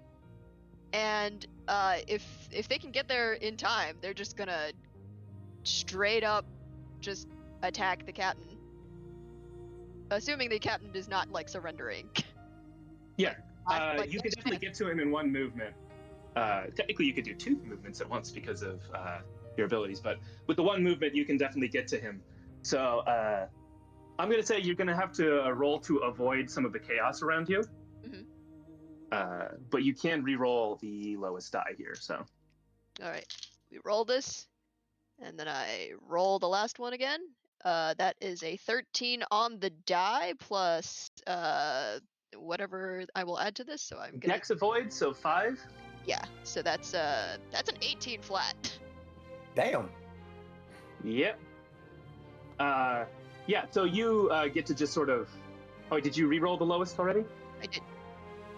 Yeah, I rolled a 2 and then yeah, I so rolled you- again. Well, that's better. Yeah. So you just sort of.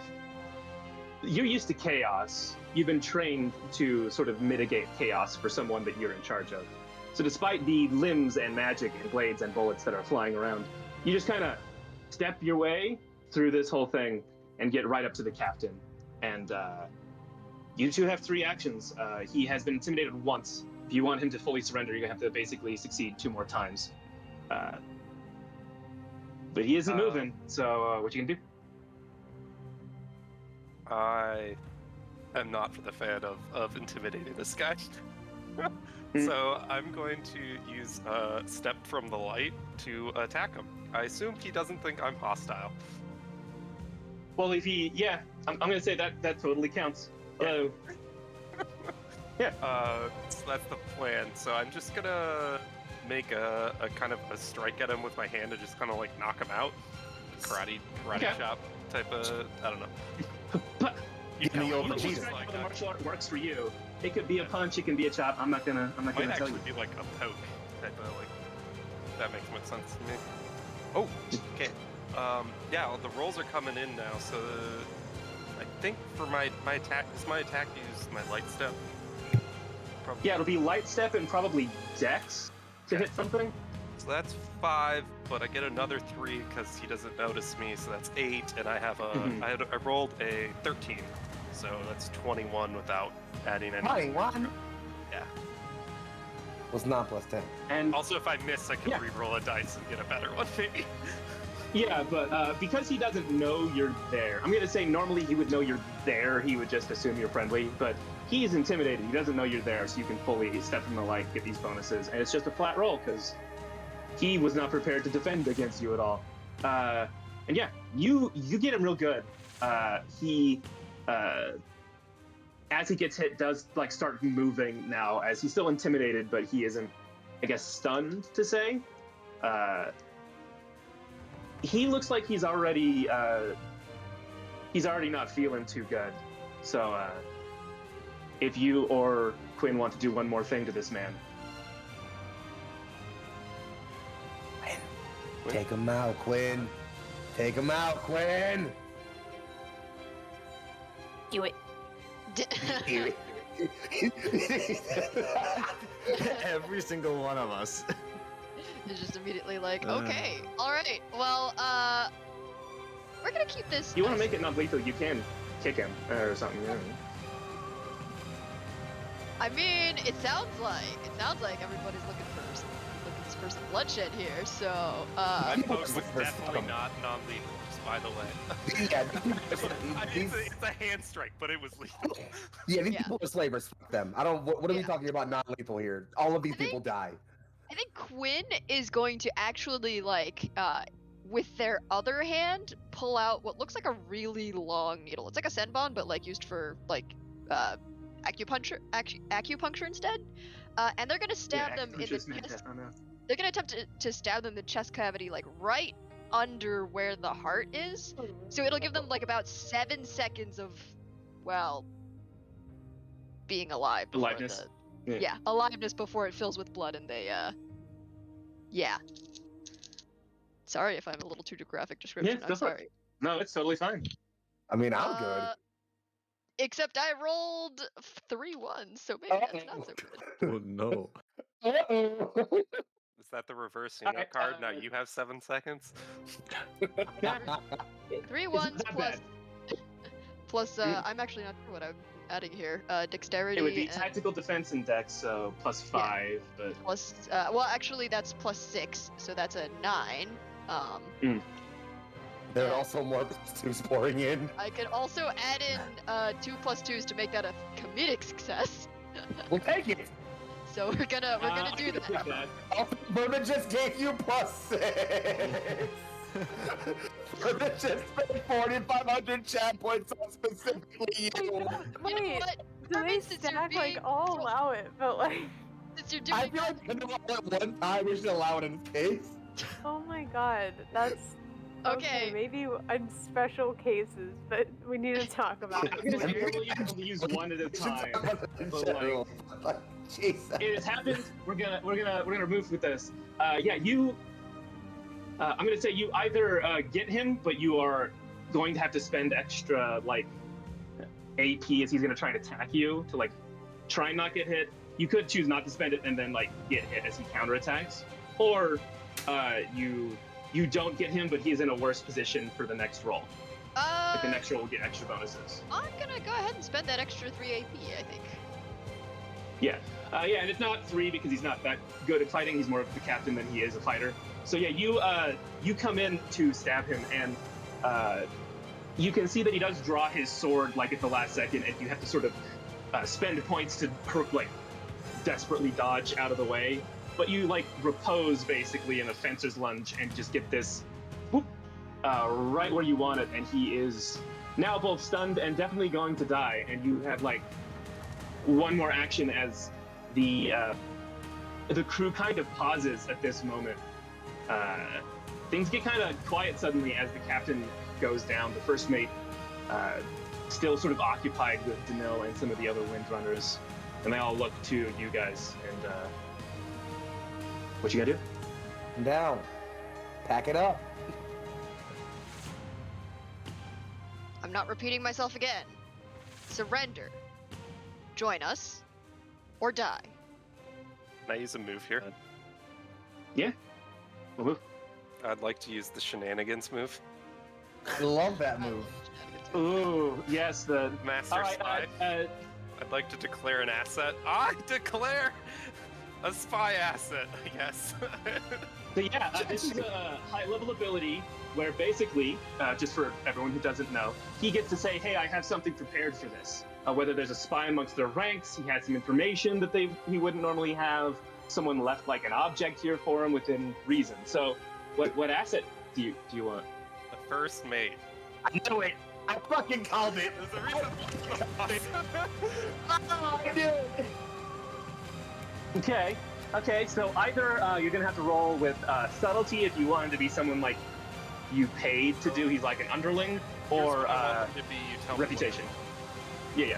They work for Ulta Summer, the person I promised to get information to for money. The callback. Okay, I'm gonna say Like then 3 you're gonna sessions want to ago. use, right? I'm gonna say you're gonna want to use. I'm going to allow subtlety. Is basically like, this is for your boss. So yeah, you know that's who this man works for. He reports to Ulta. Okay. Subtlety spycraft, I assume? Yes. And can I combo move it with subtle words so people don't know exactly how I got this person to surrender? I'm going to allow it just because you're not actually. Yeah. No. I don't mind. Normally you can only do like one move at a time, but honestly, you're not modifying this roll, so I'm fine with this. Cool. All right. So yeah, it's subtlety spycraft, which is +6. Again, the first roll was bad. The rest of them have been great. That's 13 + 6 is just 19 on the dot. 19. Hey. So yeah, how do you communicate this to this man? So after Quinn kind of says surrender, I'll just say to the first mate, all windrunners can take the ship. If you have the rest of your crew leave, I'll make sure you get back to your boss safely. Yeah, you just put like to everyone else. That means back to them where we're going. yeah, They're all you look at this man, and you know he's a spy, and I think that at this moment, he kind of knows you are too. He's seen you do some light stuff, which isn't necessarily a spy magic, but like for a spy, it is known to be like a really popular one amongst spies. And you just say your boss with like a lot of emphasis, and he without like breaking eye contact with you, because due to the relationship, he doesn't like you, but he definitely likes getting paid and not dying. So he, without breaking eye contact, just everybody off the ship. Some of the crew around him are like, what's like off the ship? And in very short order, they all climbed down the sides of the ship. The ship had been like getting a little too close to the ground as it passed this larger hill. So they don't have too hard of a time jumping off. You can be nice and wait, or just be like, nah, you're jumping. We're not getting any closer. As Danil and her windrunners start. I think I basically said my thing, and then I walk away without explaining anything, and I'll probably let Danil or Quinn decide if we just push them off or not. it's really more, do you want to take a little time to let them off, or are you just going and they can jump off as they got it? There's no roll about this, just they're getting off regardless. Again, I I'll don't take to care, Quinn. and I'll leave it to Danil, or if Quinn has a choice in it. Fuck 'em. Even to Danil, because Quinn is probably actually heading straight down to the slave quarters to basically cut off the chains as soon as they can. As soon as they've like surrendered, Quinn is going down to fix it. Yeah, as soon as they say that, I guess I'll just kind of like look at Danil and be like, the ship's yours. I'm gonna disappear. Yeah. He's like, yeah, like Danil is not waiting. You both leave, and Danil stands proudly and then looks to her side, and none of you have really been like, I wonder where Ozturk is this whole time. He actually decided to join the Windrunners. It turns out he is not good at it, but he is a Windrunner. Like, that's the magic he learned. And so this very, like, just disheveled academic who has been given, like, a cutlass and definitely doesn't know how to use it, is just, she looks at him, it's like, I don't know, I don't want to be captain. You want to go at it? He, man the sails? And there's a cheer that goes up as the crew knows what they're doing, and more humoring this man that they've decided this is very funny if he is captain. Love it. I love them. They're my favorite. I just imagine now Ozturk, when he wins runs, he's just does like the Scooby-Doo feet that just are like constantly spinning, but he like doesn't Probably. move. Probably. Like, Like, it takes a minute. That's so good. Just like arm hustling as hard as he possibly can. Just like, he's just like, everyone else is just like, and they just go flying, and he's just like, I'm gonna get there. Everyone else basically dances. This man stumbles. Look, let's be real. Doggy paddling. Yeah. So, we'll get back to what you guys do with the two things you're looking for in a moment. The other four of you, and because I think that Dre should be involved in this situation. Dre, when the cannons ring out, just so you know what basically happened there, the captain basically stops paying attention to you, and Grasa, unless you wanted to do something right now at the top of this turn, is probably left. Like, he does not take any time. He's going to go become captain of his ship, like be the captain. Yeah, I absolutely will. I'll use an ability even if you don't mind. Sure. You already knew this was coming. Aggressive punctuation is gonna happen right now. So, like, the moment he like tries to recognize, like, I should go captain, Dre jumps up, suddenly showing he is now free of his chair bonds. I'm going to grab the front of his shirt as hard as possible and smash my forehead into his fucking nose. Yeah, I'm gonna say swashbuckling is a fighting style that definitely uses fists. So, yeah, this situation lets you roll flat so that you don't he can't defend against this. You wait for just the moment he looks away, and come on, dice. Oh, that's good. 5, 5, 6. Looking like a grand total of, that's 16 was that? No, I can't, hold up, I can't do that. Yeah, it's 16. It's 16, plus my dexterity is 2, my plus is 3, that's 5 more for high enough. Yeah, you succeed. So yeah, the moment he looks away, and then just like as he turns, again, this man is solid, and you think is supplementing that with gravity magic. So it's less that you bring him down to you, and more that you have vaulted yourself knee first. Your head almost touches the ceiling when you do this, but satisfyingly, just because he is weighty does not mean that he is extra durable, as he takes a knee just right to his face. Not knee. You get him real good in the nut. Oh, sorry. Not knee. It's my forehead. I'm Oh yeah. like right into his fucking face as hard as possible. Okay. Yeah, no, you're like, I know where the hardest part of my head is and the softest part of your face, and just boom, right in his nose. You hear a crunch, there's a splatter, and you get like at the last second he sort of pulls away, so it's not some serious damage, but you know that you've taken some points off of him, just so you know. Like, he had to desperately get out of the way. It is not elegant or on purpose, as you have gotten this man. I just want to push away and that was part of the last match. Yeah. I'm I'm gonna say you know where the gear is, Mhm. and these are just what you did last round. Yep. So if you want to run for it, I'm gonna have you roll something. How do you think? Is this like a mad dash? Is this like a very specific, like I know where this is? What stat do you think? It's more I know what this is, because, like, I'm not afraid. My crew is clearly knowing what the fuck they're doing. I'm proud of my damn crew right now. So, like, it's not a mad dash. It's more just like, this is my moment, and I'm just going for it without worrying. I'm just dashing straight for my things. If anyone's in the way, I'm just gonna slug them and keep moving. Like, Mm-hmm. and so I Alright. figure it's probably like Dex. I want to say it's almost avoid to avoid like getting like grabbed up before I can like get to the things. Mm-hmm. In which case, here we go. Here's the roll. That is a 11 on the die plus 4 makes a 15. I can spend 3 AP for an 18. So I'll keep it 15 then, because I can't get over. Actually, wait, chat plus 2. Okay. Never mind.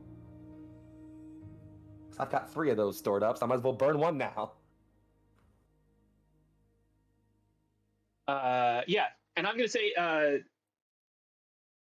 you either are going to need one more action to get there, Mm-hmm. or you can spend an additional AP with elegant movement to say you have double moved. Happily. I'm at 8, so yeah. Just like literally at this point, just like kind of dancing through the crowd, just like, you know, like sliding his way through like the rushing crew members who are all moving on trying to save their now damaged ship. Eventually, he kind of like literally just spins around one crewmate, looks at a door, sees his pistol and like the Age of Steel sword, and just aha, and just literally just like slides his way right in that room. Yep. Yeah, I think when you get to that room, you see that there are guards, and one guy is like admiring like the cut and metal of this sword. I think you maybe get the slightest bit of him being like, I don't know that I would have made it into this shit, before you are suddenly there and you like. I think I'm gonna creep up behind him, grab the pistol, and he's like, "Hey, I don't know if I do with the pistol. I don't know if I go with the shape." He just hears, helps with the balance. Crack across the back of his head. Eh. But yeah, you can just like, you've gotten there, and you can. I'm gonna say roll me one more thing to get this and get out without problems. You got it. Same roll coming up then. Or actually, nope. Not even. I'm actually, as I grab my things and I go to get out of there. I'm even, if you don't mind, gonna roll Intimidate, and I'll tell you why. Okay. What happens here, if you don't mind. Yeah. And a good roll too. That's 664 for 12 to 16. Plus my command Intimidate is another 6, so that's 20. 22, but yes. I can't do math. So what happens is, Dre like has his stuff. He comes back out. The second guard who was there with the one he just knocked out, as he's coming out, Dre just turns his sword around, stabs him like through the wall, pulls it back out, keeps walking. As this like mess of like, you know, people running around is happening, Dre is calmly walking back toward the middle of the ship, and he gets in the middle. He just screams out Garasa's name as loud as possible, because my goal is you come here. Yeah, then at the top of this round, the 3 of you on the ship, I think after some dust clears and you can see that the sails are down and there's holes in like the deck of the ship, you see at a distance a Captain Dre yelling. And Dre, you see, you sort of came out through the like the hole in the top of the deck. Karasa comes up through the stairs in front of you. There's like a mad dash to sort of get the ship up and man cannons. He is bleeding from his nose, and he has just like the largest looking sword you've ever seen. Like, this man has basically gotten a claymore Oh, fantastic. out. It still looks like he tried to make it look more like a more modern blade, but like the blade of it is probably some like old school medieval looking shit. As he has this out, and he just looks at you, and now he is well and truly angry. Y'all have 3 actions. What y'all gonna do?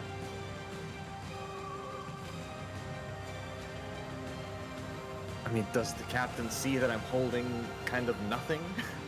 I mean, I'll happily roll for it if you need me to. I mean, he knows what the plan is to drop a bomb in this thing, so I don't think he needs to see you to know that. Fair enough. In that case, then, yeah, I think. I mean, I'll leave you guys to take one. any actions you guys want to take? Because at this point, I think Dre's gonna like. Honestly, if it takes action, I don't mind. Can I roll like captaining or like awareness or something to kind of like get to have Dre become aware of how things are going, just to be aware of like, okay, how are things going? Just kind of get a quick sleep around the battlefield. Where's my ship? Where's the other ship we were supposed to attack? What's happening? You know what I'll do is actually make this confrontation with you and Karasa its own battlefield, so you Okay, guys will have 3 actions separately. Okay, cool. So I would like the 3 of you on the ship to do your stuff first, and he will roll without using an action at the top of it to see if he understands what's going on. I love that. And, if you communicate to him, it will be easier for him to get that. Let's say. Would it be a good time for me to drop the bomb on them, or will Dre be caught in the explosion? Well, I'm going to say you know that even when this is charged, you'll have like a little bit of time for people to get out. Gotcha. Okay. It's not like as soon as it's charged, it blows up, because that would be a bad design, because then someone would have to die with it. A little bit. How close? You are going to have to use you're like an action away. Okay. If you roll really well. If you roll poorly, you may need to overcharge it, which may result in some personal damage. I'm going to keep charging it then. It's charging time. It's charging. It's charging time. Alright, that is a... it's another 15. Okay. You'd need 4 more to get it up, and you have some +2s, so... I'll spend another +2 and then use 2 points. Wait, hold up. This is part of the plan, yes? Oh no. The plan he was ordered to do by the captain? I would say normally that's a little stretching it, but you can see him. You are now involved in the plan. So yes. So yeah, instead you only have to spend 1 point and use a +3 and not your +2 from chat. I knew that skill would be useful. Okay. This is why I gave it to the captain. Anyways, So yeah, yes, that's so 19 then. You can feel the energy of this thing starting to boil almost under your hands. Ever since you tried to fix the island, you feel like you have a more tactile sensation with how you charge. And yeah, it's like there's rumbling in it for you. As you're like, yeah, you can prevent it from starting the countdown, basically. However you, like, as long as you would like. But when you drop this, you're going to have maybe 2 rounds. Okay. That's all I'll do then. 2 rounds and the bomb goes boomy? Oh, that's fun. Yeah. We're on a time. This is going to be part of the same... Not a lot of time! This is going to be part of the same action, but I would love some kind of roll to be like, where you dropping it, how you dropping it, how effective is the placement of this thing. Yeah, I can do that. Let's see. Do I have anything? I guess this is a bit too big to use my marble throwing skill, right? Yeah, I mean, you can still use, For the sake of magical shot. I mean, you've been charging it. I wouldn't let you throw this, but if you're just dropping it, I will let you use that skill to be like... Because we did that already once with the bomb, of like, this is basically where this is going to go. And then I guess I'll use... I don't even know what skill to drop it. No, you could use marble throwing. It'll be marble throwing probably dex, or I'm going to say marble throwing awareness is what I'm going to have you do, because you're not finessely throwing this, you're like eyeballing it. That's a 12. Plus the 5. Plus the 5. Which makes that a 17. Can I then... +2 from chat. Yeah, I'll use the +2 from chat and make that a 19. 19! You basically wait for the ship, because this is just moments after you've like raked across it. You wait for the ship to be sort of over it, and you're like, well, I think one of the big holes we put in the side of it, in the top of it, is a good idea. Boom! And yeah, you get Uh, I'm assuming when it hits the deck, it becomes visible again, right? yeah, and I think that's because you roll well. It hits like some of the splinters that lead into the hole. So just out of nowhere, it's like a random package just appears into existence, like in there, and starts rolling on the inside. And you're pretty sure unless someone knows what it is and/or tries to load in the cannon, it's probably not going. I don't know that they're gonna notice it too much. Gotcha. But we'll see on their turn. What other two actions do y'all want to do? The other ship is starting to scramble to. They're like rising up, and they're now a contender, so they're starting to get close to your elevation. There's a lot of shit to deal with. Okay, they're doing their setup, so I guess I'm gonna start doing my setup too. Arden is going to start channeling, and use one of the new skills that I got, which is boundless confidence. We're gonna hype up the homies. Oh shit! Right now, like, I'm not sure. Like, do I just like choose like what role like I want to improve, like just like when it happens? Mm-hmm. Yeah, basically, I'm gonna have you do enhance emotions first on. Okay. I'm gonna say probably the first mate who is sort of commanding everyone, but he's not gonna contest it. So, so long as you roll not a failure, that's gonna be fine. Basically, access his brain. Ooh. All right, what am I rolling for that again? It would be Emotionmancy, Command, or Will. Okay. That would be 2, and then probably Will. Mhm. So it's a +4. Yeah, exactly. Whatever you roll. Ooh, okay. Uh-oh, here we go. Talk to me. Yeah, that's a 19. 19. Hey. Yeah, rolled 6, 6, 3, and then added the rest. So there we go. So yeah, you give me some flavor as you sort of like do this. Do you just like out of nowhere just start boosting him with confidence, or what you doing? I mean, I think it would be kind of funny. Arden probably reflects on the same type of aura that they saw Bhavani projecting and tries to imitate that. And at first, like, it just comes off as this like a very quiet person, a very soft-spoken person trying to yell, and just nobody hears shit. But eventually they are able to find their voice amongst the cannon shots and everything else, and people actually start listening. Start getting hyped up and ready to fight the ship that's approaching us. Damn right. Yeah, and I think it's basically you sort of tap into Cantoni as like the first mate who knows what he's doing, to be like, all right, how is this person feeling? What is he doing? And as soon as you tap into that, and he almost has like, there's almost a mental greeting.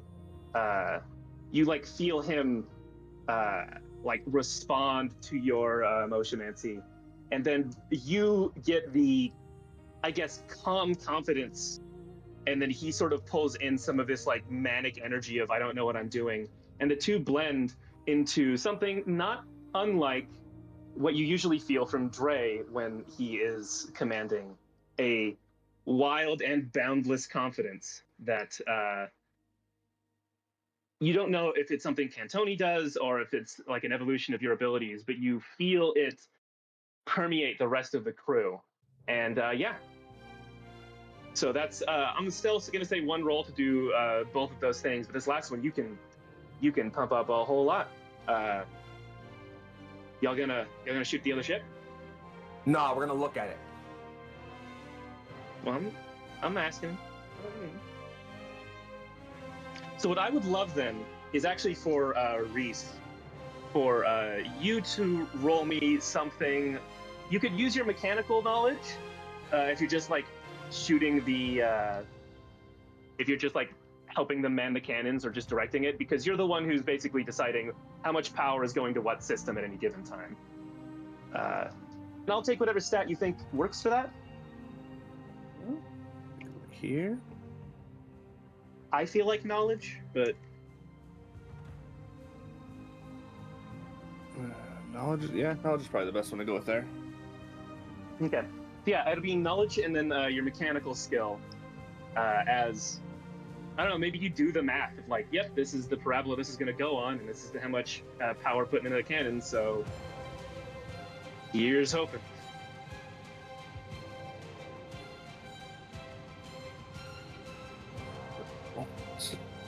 As this is a contested roll, though, as you're looking at this other ship, it does have some pretty strong armor, and it's about at your level. You actually only roll 2d6 on this. Ooh, Okay. Yeah, they're real good at this. 6, 5, and then another 5. That's 11, 16. Mm. Okay. And then a +2 would put it at an 18. Spend a point. Spend a point. What's this? Yeah. And then I'll spend a point. Martin can do some Oh, stuff. true. But I meant that you only get the 11, as you are a weight class below this thing when it comes to firepower. Wasn't However, you can. your Was the stats. 5 your ability stats? Yeah. Oh yeah, sorry, I misunderstood that. So yeah, you just gotta spend some points and hammer this thing home. Yeah, I will spend the point. Okay, you do the math, have the cannons, and I think you. I always imagine there's like one of those talking tube systems through the ship. That when it's at critical mass, you just say into it "fire," and everyone in the cannon deck at the same time, "Fire!" And the cannons ring out, and it's going to. You hear a terrifying crunch even at this distance. And I'm going to say you can pick one system to do serious damage to on their ship. Probably the system that's having them rise up into the air. Okay. So yeah, there is whole weapons. There's forward propulsion and upwards propulsion, and then Yeah, Okay. I'm gonna go with the upwards propulsion because then it's Damn gonna straight. drop them out of the sky. so yeah, you had all the cannons point to like the center part of the ship that your knowledge would say that's probably where it is, because you know their ships are actually built a whole lot like yours, just much bigger, and it's actually what makes good, I guess, battleships is having one central like aether lift and then a bunch of cannons and sails. But that's their problem because you know exactly where that is, and you take out one of their 2 lift engines as you see their ship is now struggling to stay in the air and is like the forward nose of it is pointing downward. They're gonna have to use one of their actions to prevent that. Let me do some rolls real quick.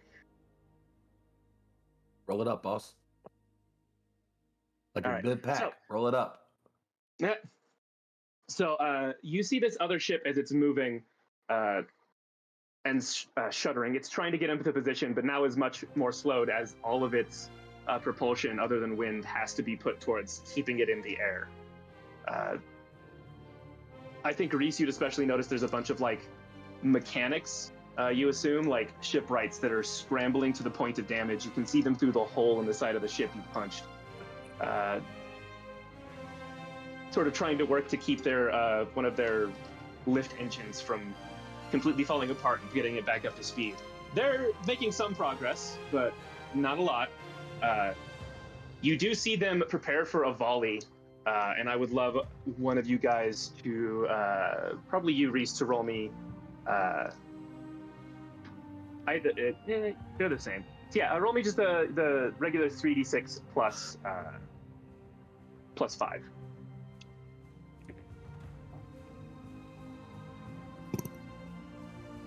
That's gonna be an 11. Oof. You can still spend points and such to improve it if you would like. See, I just spent a point, so that should leave me with like 2 to spend. So that'll put it to a 13. That gets it to a comedic success. But Arden, you can help with this because you have empowered the crew. Damn straight. Yeah, we gonna spend some points. I Ooh, think that's how that ooh. works. had to spend Yeah, my you points. can spend points on other people's rolls. Oh, Yeah. Wait, what was your roll again? It's at a 13 right now. Yeah. Well, with the +2 from chat and 3 points from Right. Arden, That makes it in. So that would make that 18. Yeah. Yeah, 18. that would work. Okay. We'll do that. And so 18 wouldn't be the regular success. However, I'm just pointing out to Reese, you do have some bonuses to the stuff you make, and technically the ship is something that you've made, so it's just going to get an extra little +1 to not falling apart. In fact, maybe that's the flavor is the captain asked you not to blow up his ship. I did say it. I have been ordered not to blow up the ship. You were ordered to And not this blow my would- ship up. As cannon fire rings out, and you take, I think, 1 or 2 to the side of the ship, and you've just, you collectively have like listed it directly to the side, like away from it, so that it has to get through the under part of the hull that is just a little thicker and just a little less critical. For the next bit, you're like, we don't want to be on the ocean because we're definitely going to be taking on Aether, but as far as you're in the air, it's minimal damage. I'm tracking health, don't worry. As you manage to avoid getting obliterated by a thing with much bigger cannons than you. And yeah, that's their turn, and I would like, if you allow me, just a quick scene. The ship in front of you is coming around. It's having a little bit of a time, and on the deck of the Birmingham, Dre, you are face to face with Grasa, and he points a sword at you and says, I will not let you get away. The weight of my family will crush you. And several people behind him, not his family, but his crew, his first mate with the rifle and others, form up behind him. And I would like that to be the moment that we head to break. Before we go, I think Dre Yeah. faces off. He has his pistol in one hand and his sword in the other. I think he like breathes in deeply once, points the sword forward. Your weight may be enough to crush me, but there are millions of us, and you will never crush all of us. And that's kind of all he has to say, I think, there. I would love for us to go to break then. We're going to take a quick 10-minute break, chat, so that my players can get some water, bathroom, stuff like that. Definitely be here in 10 minutes or so when we come back so that we can finish off the end of the Violet Sea. Gonna be intense, friends. Bye. Bye. Twitch, how's it going? How's everyone doing? We are back to the yeah. Violet Sea, the actual play stream of the Tri-System, the custom system I made for this game in particular. As we'd like to say at the top of all of our all of our time this session, we will be dealing with some sensitive subjects. We are going to have that posted to the chat repeatedly, but if anytime anyone feels like they need to step away, my players have safety tools, but we can't do that for you, so there's no hard feelings. We still entirely love you if you have to. Just know that, because you're also very good. Anyways, we were in the middle of a battle, and it's going about as well as you could consider it. Our heroes narrowly escaped their ship getting obliterated by a broadside from a very big other ship. And there is a fight breaking out on the deck of the one ship that is not going anywhere anytime soon. At the same time, I think that some of you may notice over the din of battle, on the ground is a rebellion. Last time you planted a certain amount of poison into the food of the workers and captains, and I think you would also understand that maybe that's why some of these ships aren't reacting as quickly as they are, is that many of their captains are sick. But where you really see the effect is a wave of bodies, a wave of people pushing against the captains that are trying to keep them from the from the downed ship. I think you, especially Dre, and your much closer vantage, can see they've picked up pickaxes and shovels, and they've taken the weapons of every slaver, every person between here and there, and are starting to fight back. Many of them have taken, like, the tables and the chairs and the things that they use for living, and have made them moving barricades. I think you see more than a few of them have, as part of their life as miners, learned an earthen magic that they use to slowly build barriers between them and are exchanging gunfire behind them. And the line is moving up. However, I think that you have a somewhat more pressing concern, i.e. Derek Garasa, and he has about 5 goons, most of them with guns, that have lined up behind him. He is marching purposefully towards you. Damn right he is. With this just massive sword. He says, I can't believe that you would. Well, I can, actually. I could believe you would do this. Pertinent, childish, bold beyond reason. You still don't fucking get it, do you? I didn't do this. You all did.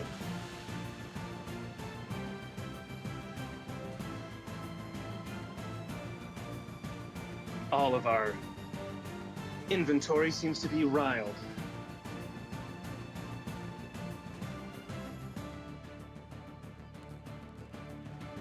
Funny thing about putting people in chains is they'll find every damn way they can to get out of them. Push people down long enough, and the mass finds its way to rise. This has been a long time coming.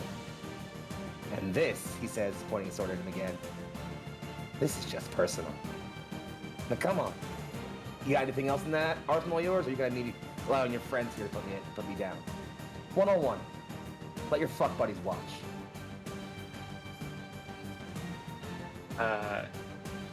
I would love for you to roll some sort of social thing to convince them. While you're rolling that, he looks at... I don't believe that I need to prove anything to you or anyone else.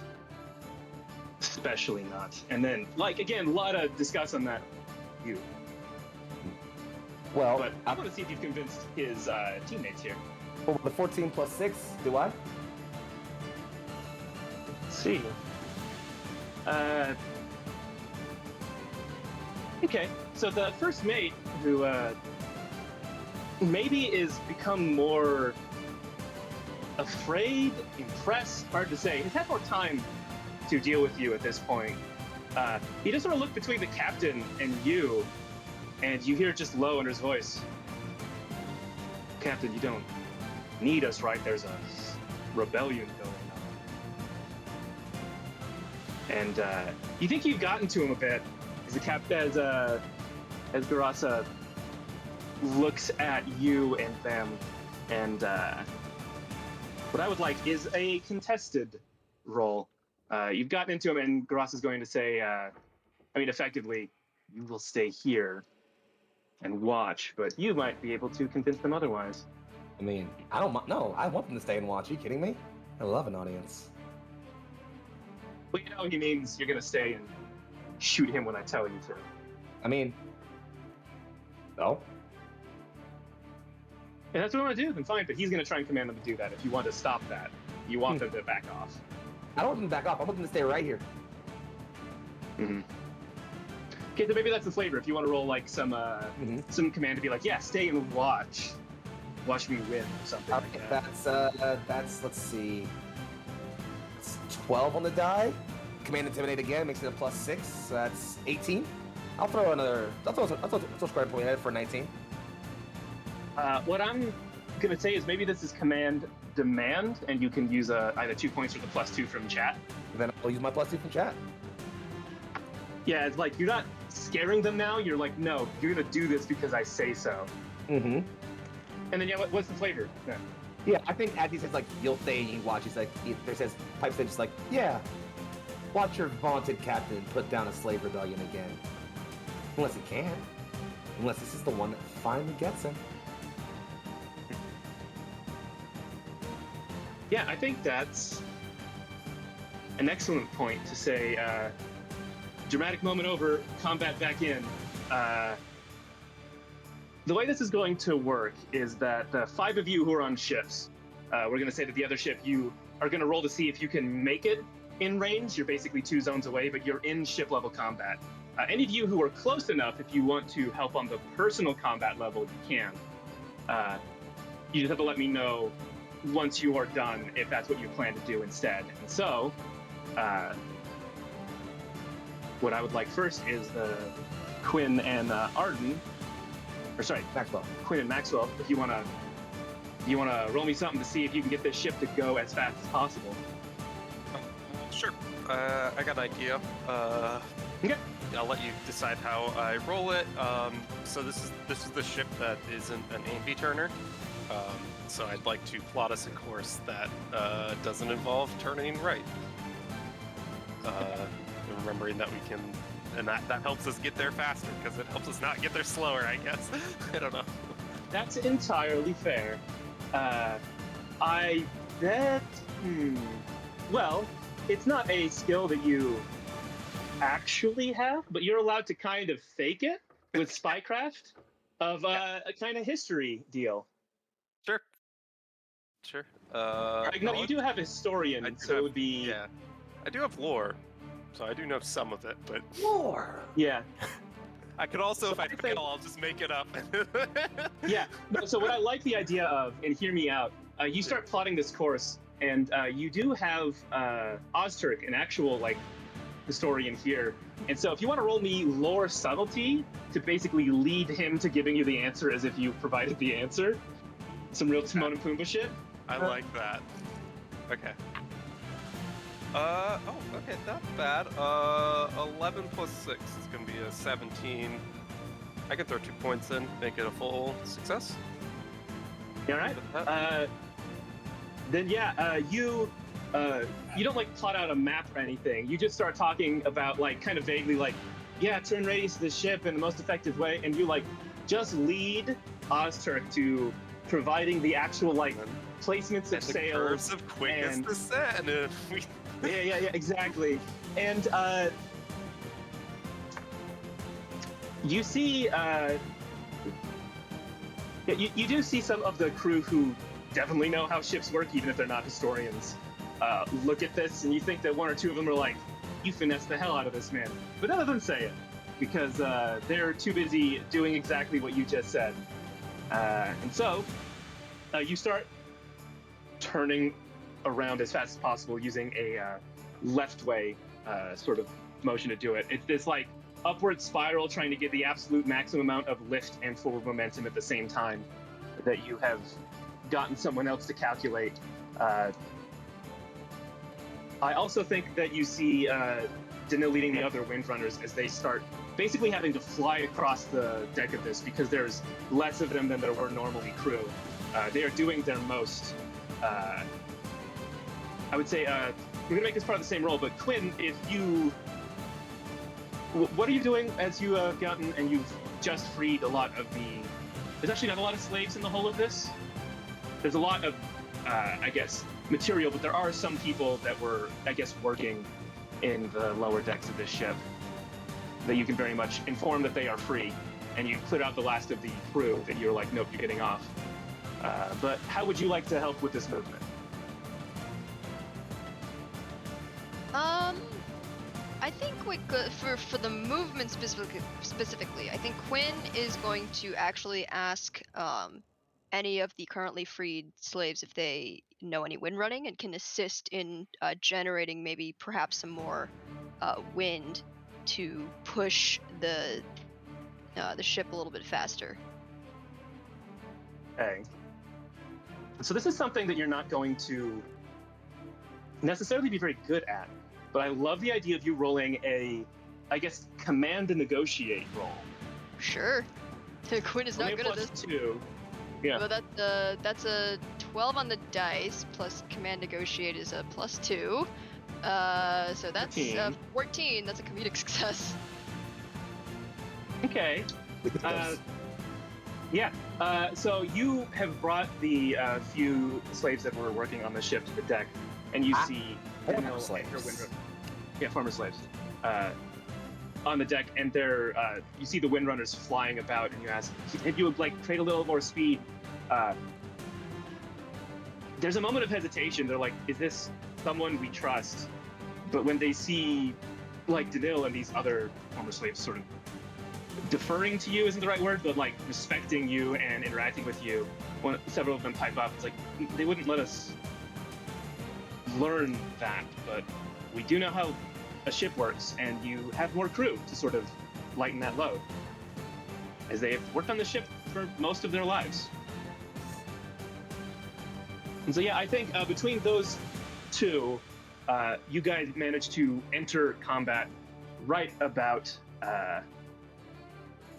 now. The three of you on the Lady Rachel have barely managed to avoid most of the damage from a broadside, and are probably very worried about another. When you see behind them the last ship, the one that your friends had gotten to, had attacked to take over, slowly come up behind them, and now between the two ships, you guys have 3 actions for what you want to do with this thing. Hard blast. Remember, you can specifically attack. You can attack specific parts of the ship if you want a specific effect. Cannons doesn't necessarily mean blown to pieces. And this is between both ships, essentially. Yeah, I think so. Yes. Our Yeah. ships. Okay. Yeah. Now, friends. How is it while we're approaching? Is it possible to see how well? I guess we haven't gotten that far yet, but it's like, how's Dre doing? Does he need backup? For now, Well, friends, don't worry about me. Yeah, we're going to talk about how that's going, but you can maybe see him through a spyglass if you want to.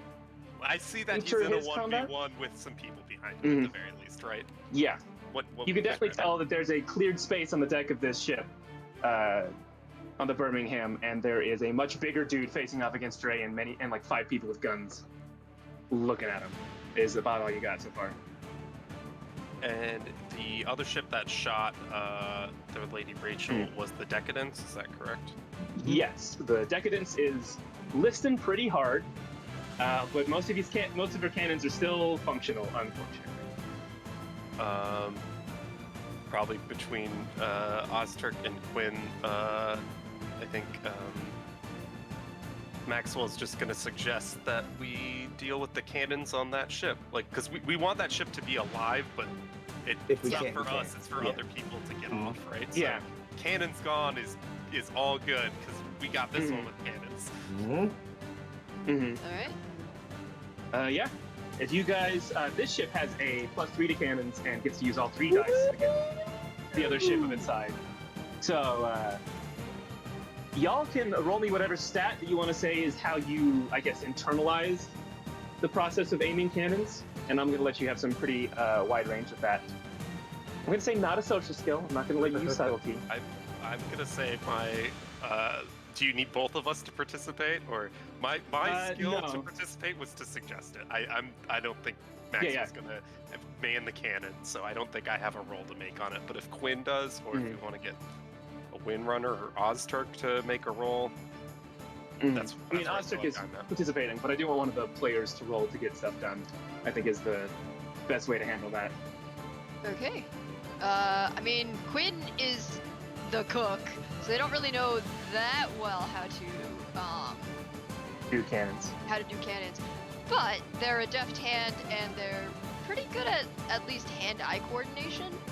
So You I'm think gonna ask. Dex? Yeah, I'm gonna ask if you Yeah. if you allow me. Can I roll with dexterity? I think that's entirely fair, as you basically, again, with less crew than you would think, although now more than you had a second ago, Quinn, you do have to sort of run up and down the 2 cannon decks, just like checking everything, adjusting angles, stuff like that. As you're like, come on. It's a mad dash, but see how it goes. Oh, give me numbers. That's 14 on the dice. Plus 3 is 17. Plus Do I 5 add? the cannons! Well, yeah, +3 from the cannons because the cannons are a 3. So that's a 20 total. Oof. You may want to put some points into it because they're gonna roll some defense, but they're not doing so good with that defense right now. So it's up to you. I'm just Put it in, put them in. Gonna, you know what? Let's spend my last +2 from Jet. Yeah! Make that a 22.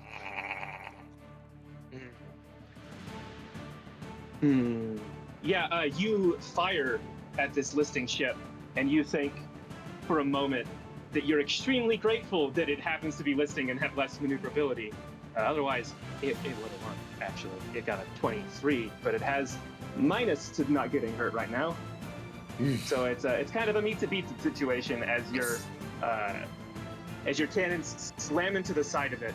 I'm going to say you still do more structural damage than you want, but you can, but you do hit sort of where you assume, looking at your ship, because they're actually pretty identical. They're sister ships, where their powder room would be the word for it, like gunpowder storage, but it's actually a third, like Aether engine, as each of these are actually basically using like a magnetic magic to launch cannonballs out of it. It ends up making still a similar sound, as it turns out. And you see it shudder. And now there's a hole on the other side of it that you can see they're trying to work on engines. There is an action. You can spend an action to get closer, either you or the Lady Rachel, and a different action to board if you would like. I guess one action to get closer and board, but you guys can decide how that goes with the last two. I mean, so to clarify, the cannons are down, yeah? Yeah, So, the cannons look like that's they're down. They're not going to be able to exactly fire. what I thought. Okay, well, cool. Mhm. Yeah, I would get closer to the board then. Get in there. Let's do it. I believe it's... Well, I guess the question is do we have the Crusader or the Lady Rachel do that?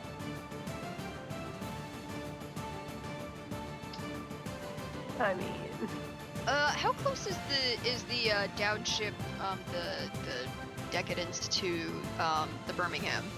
true. Yeah, so I'd say the Lady Rachel is basically on top of the Birmingham. The Decadence is midway between that and where you guys are with the Crusader. In ship terms, you're all kind of in the same zone, so you could move there easily right now. I'd also say that technically the way this is set up is that all of you are over the currently happening slave rebellion. I think if that's the case, if everyone's good with it, since the Lady Rachel's already engaged with the Birmingham, it makes sense for us to engage the other one. Yeah. I don't want to take all. I don't want to take all the ship actions, but like if No, we're gonna that's do one, totally that makes fine. sense. Like, yeah, that was a really good point of asking where everything was. Yeah, no, we can move toward the personal combat then, and then you guys take the other ship. Totally good. You also maybe want to pick up Brave before the bomb goes off, because this is round 1 of 2 Yeah. before it goes off. Yeah. Yeah, we're gonna do that because we're probably faster too, right? Yes.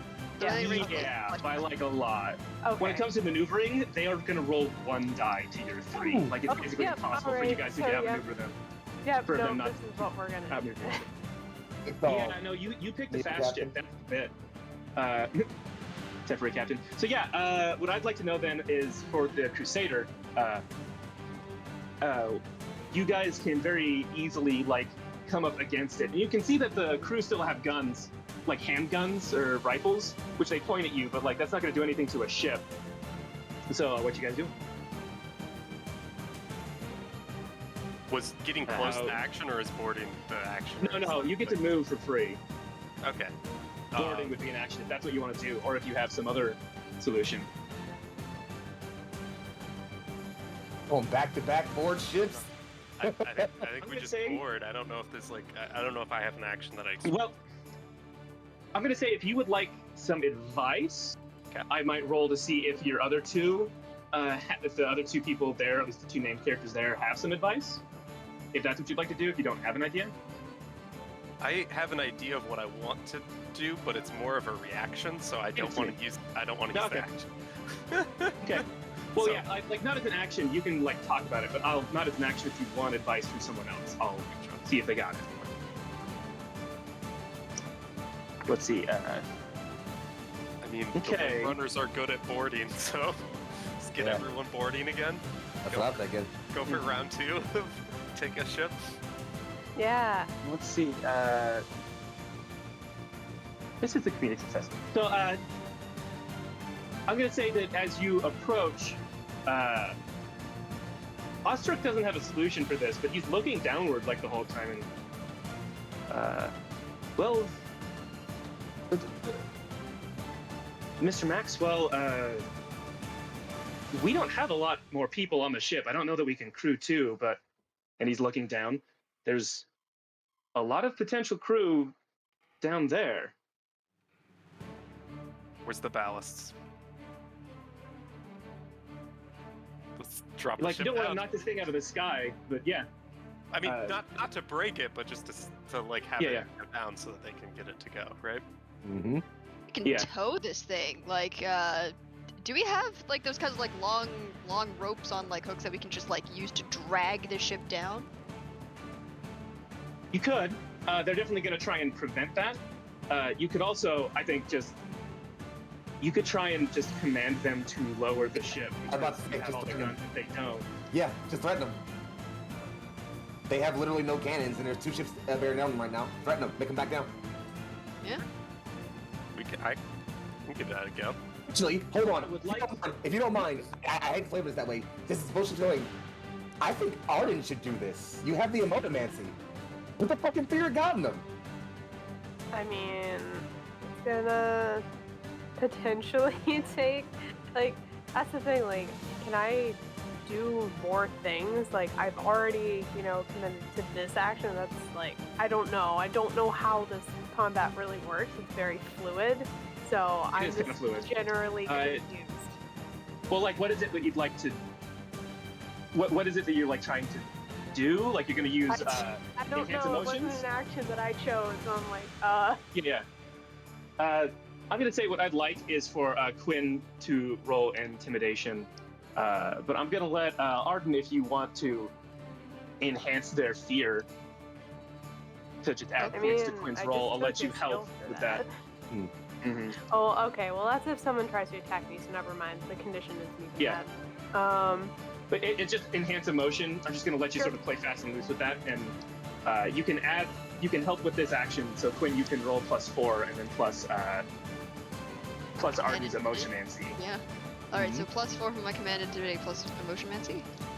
Yeah. All right, two. I think Quinn Two is from just that. gonna not even like anything. Is just gonna say land now.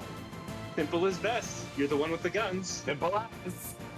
That is a 13 on the die plus 4 is 17 plus Arden's Quinn's 2 emotomancy is... Or sorry, Arden, yeah. It's 2. is plus 2 is the 19. So, yeah, they didn't roll higher than that. So you, very simple command. And Arden, I like the idea that you've just kind of like look at the deck of this other ship and you're like, I don't know where the captain is, but and you just sort of pick a spot for people to feel fear. You're like, that's probably where I would be with my limited captaining knowledge. And that ends up working as you then see the ship land slowly. There's a flurry of movement as basically they've landed behind like the bulk of the recently freed slaves in this rebellion, and the crew runs the other direction away from the ship as many of them, led by several of your crew that have snuck among them, start getting on this ship. It doesn't look like it's doing too well, like this is still a listing ship, but they are starting to load it and it will hopefully get in the air. Y'all have one more roll if there's something you want to do here. You have a nearly broken ship, a buddy on the ground, and you can see that they're trying to fix the Birmingham, I'm gonna say, which still has cannons, it just can't move anywhere. And it is trying to get off the ground, but we'll see how that goes.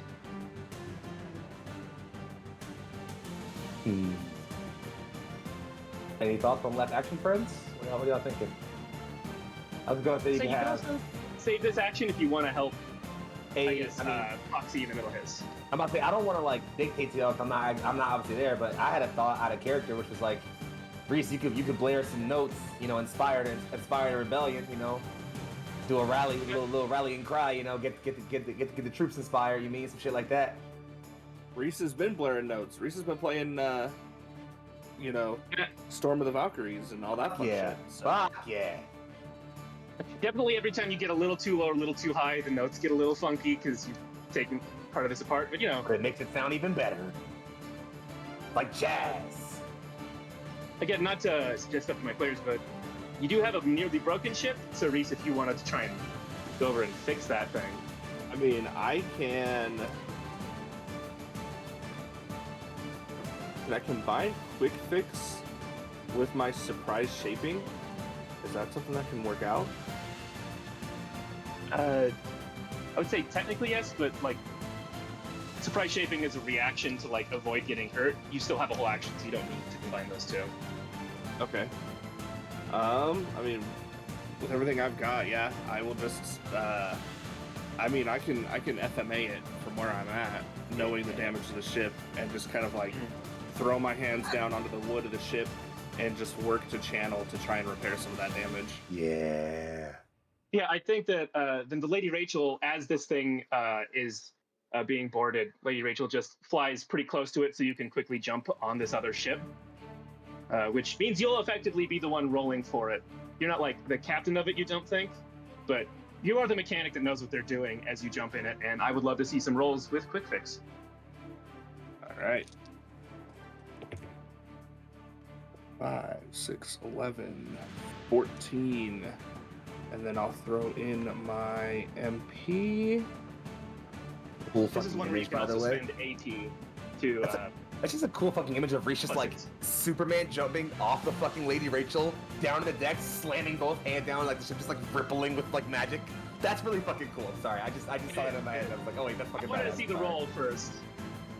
It's gonna be a 15. 15.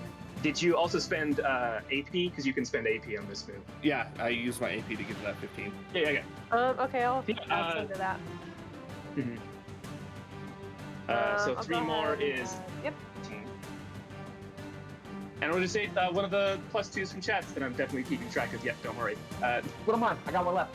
I have 2 left, so I got exactly 1 left. My last one. Yeah, I'm going to say with over 20, there are technically 3 things broken with this ship that you can fix 2 of. There's holes in the side of the hull, cannons, and lift.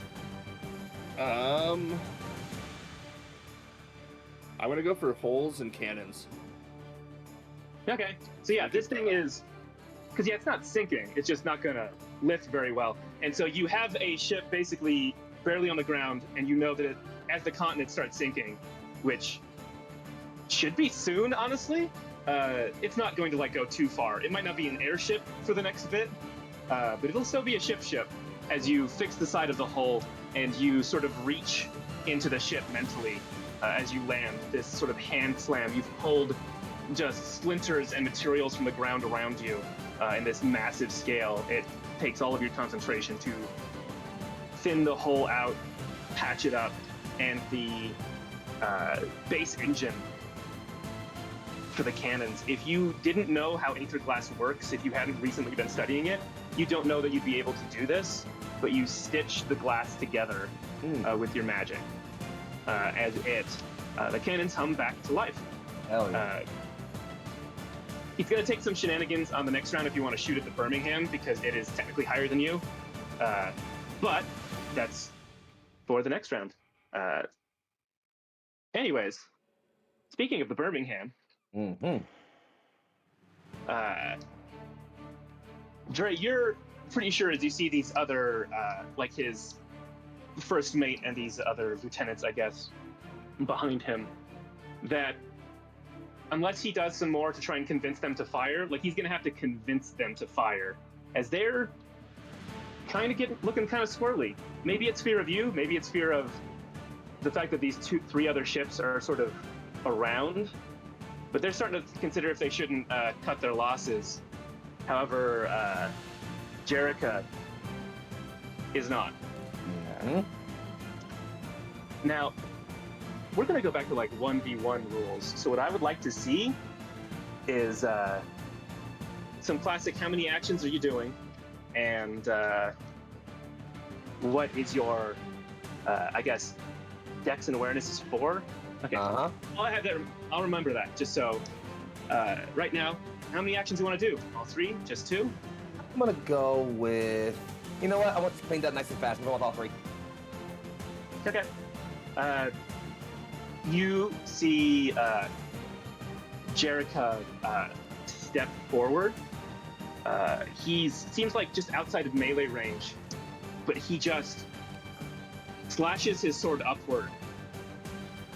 And it's like a wave of gravity flying at you as the ground in front of you crushes the deck, as if something massive in a wave towards you.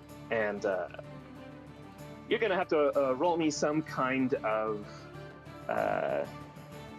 awareness, and you pick the skill that you're defending with. I am going to defend awareness. You said?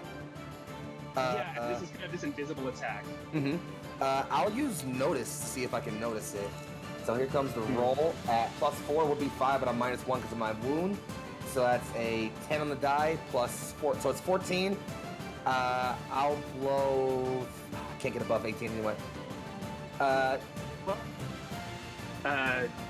It seems like you still have a success, and all you actually have to do when you're defending is beat his roll. Nice.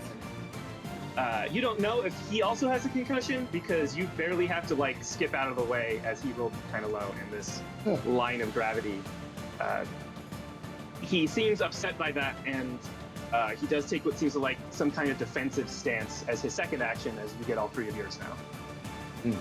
Yeah, I think Dre will sheath his pistol, like slash his sword sideways, and just start closing the gap. He'll run in from one side, skip to the other, and for my first attack, I'm just gonna go with just a good old fashioned, attack with my yeah,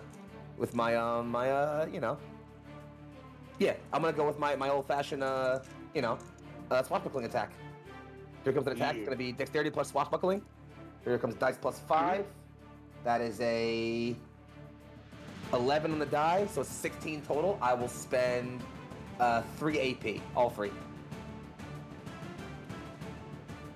All right.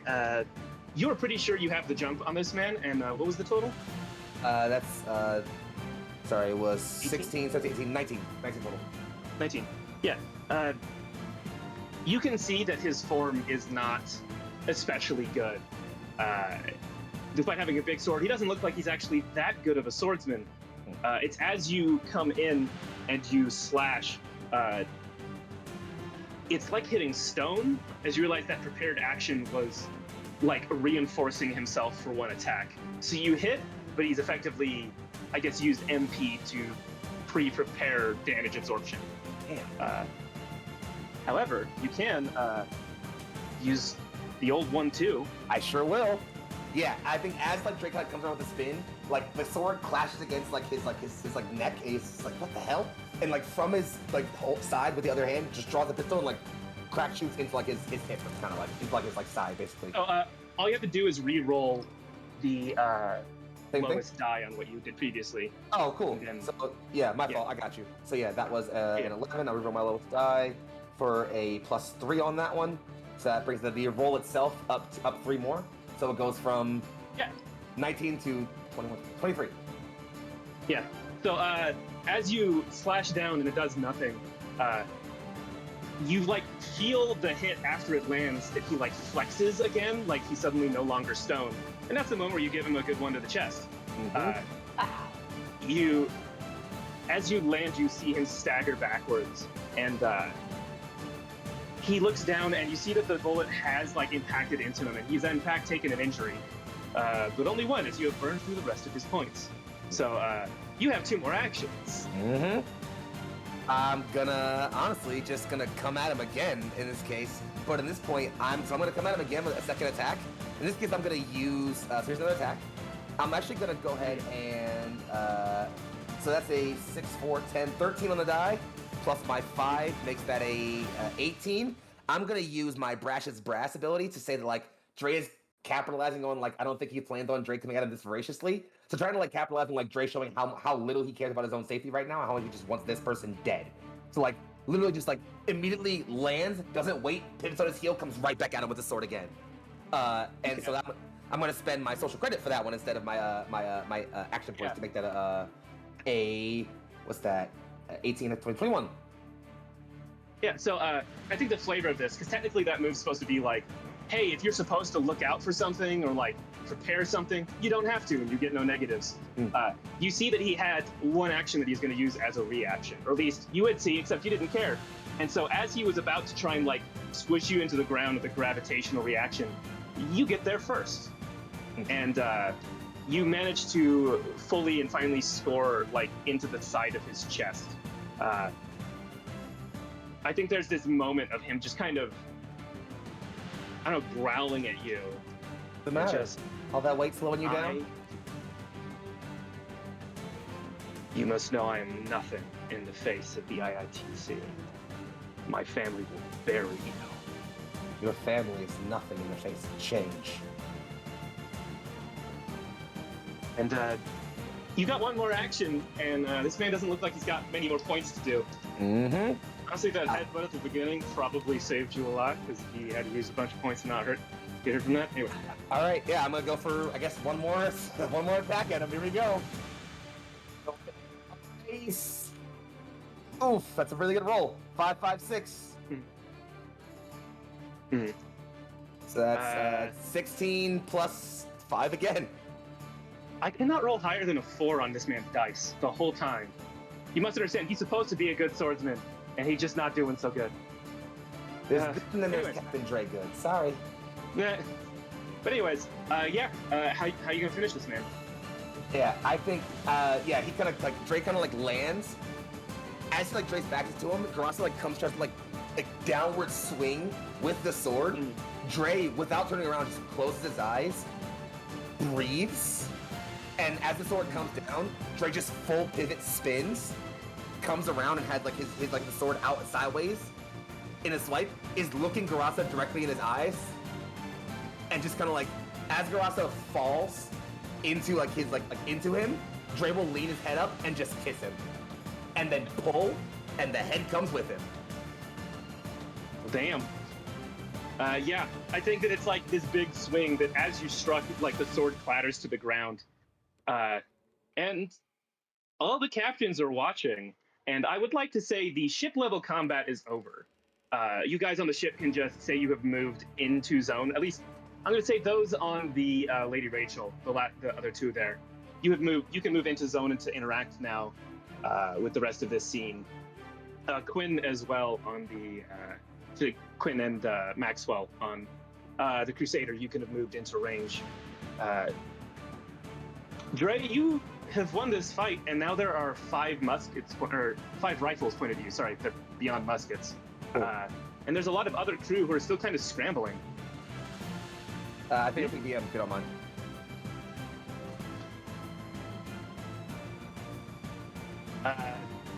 Well, yeah, I was gonna go with that. They're on the brink of scrambling or shooting, and I think I might just roll to see what that is. But the rest of you, if you think you have a reaction to this, Oh, I got a reaction to this. yeah. So, you see the moment that Garasa goes down. The first mate, who didn't really like you, Dre, to start with when you were a prisoner, and now is maybe afraid of you, especially now that you're holding his boss's head. He says one word, fire. And I would like to know what Maxwell's gonna do about this. Probably in like the most, I guess probably Quinn's maybe the only person close enough to see him actually. He's very distinctly casting this time. Whereas all the other times it's been very subtle, but this one I think doesn't have as much. He's going to be using overpowering light, and just a giant flashbang is going to go off right between Dre and all of the people shooting. Hell So yeah. I can spend points to reduce their rolls. Yeah, it's basically the inverse of how you improve your own roll, which I like that you're doing this for someone else as opposed to you. This is very good. God damn and a half. Okay.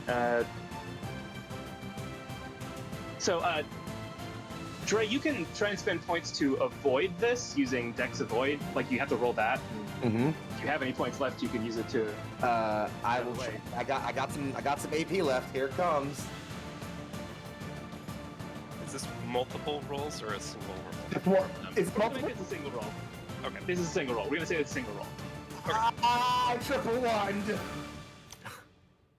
Well, technically, you still just have to beat them. 1 to 2.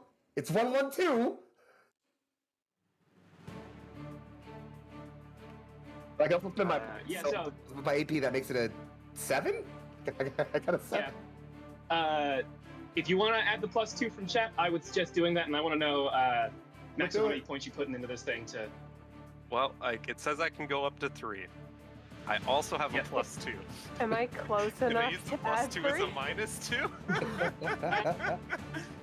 -2? Like, it's a legitimate question. Am I close enough to add 3? I'm gonna say yeah. You can add 3 to his Alright. roll, and Maxwell's gonna have to. You can't use the +2 on their negatives. That's just adding to you. I'm at 12. Thanks, It's Artie. not the same thing. That makes sense. Yeah, so I'll 12. and spend 3.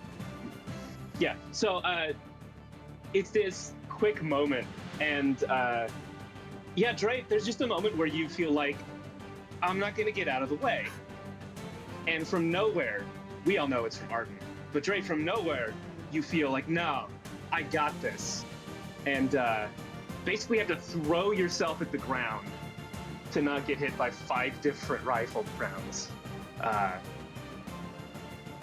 And also, yeah, Maxwell, you're 100% sure that wouldn't have helped him if they could see him in that moment, but they barely can because you have just flashed them all in the face as shots ring out above them. Vermin wants a -1 to me. Okay. Well, that might be important because I'm going to let you guys have like whatever collective action you want to do.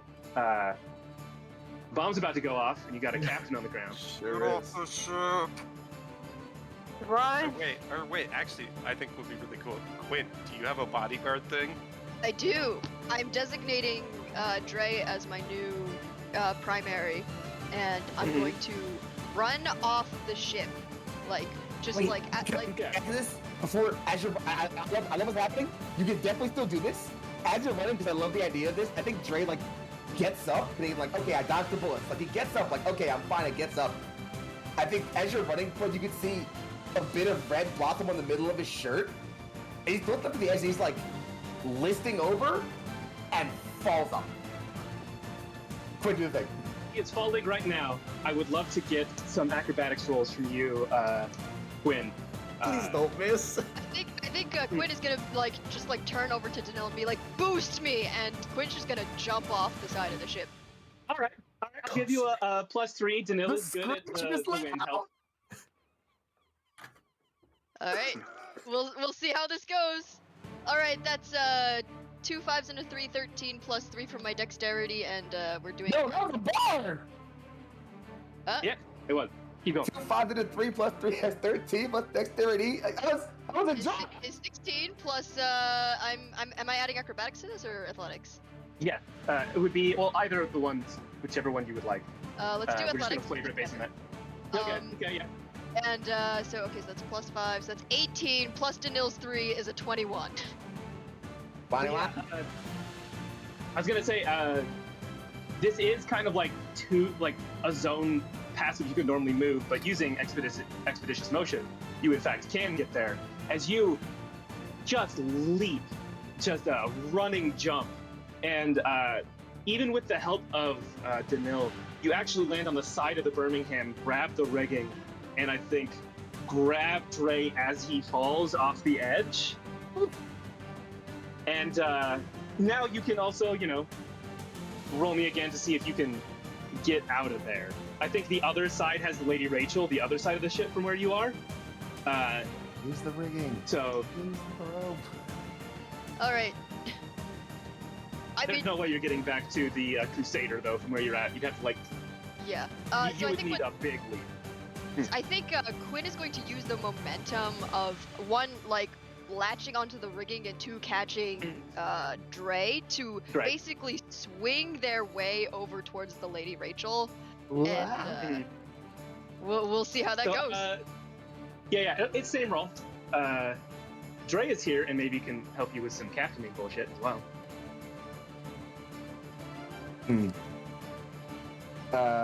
You know what? Yeah, sure. Why not? Absolutely. Go ahead and roll first. I'll see. I'll add to it. Go ahead. So not nearly as good this time. that's an 8 on the die. Uh-oh. Plus 5 is 13. Plus 3 for my captaining. Plus, Be from That's- captain.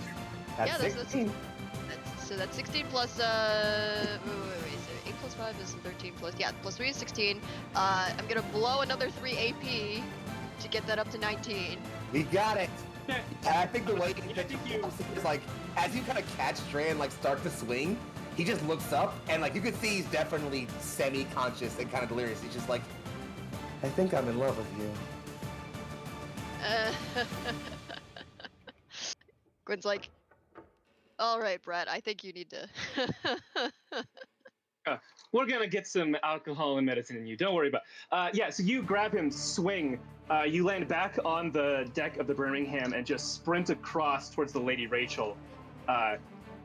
One person maybe stands in your way at one point, and you just deftly step around them. Maybe like I like the idea that you basically push Dre one way, step around to the other, grab Dre, keep going. And then there's this leap.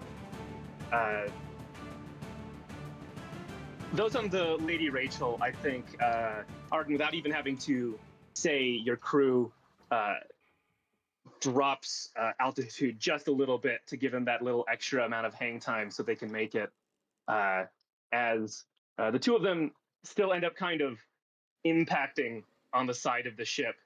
And I think that technically counts as an injury for thematic reasons for Dre, who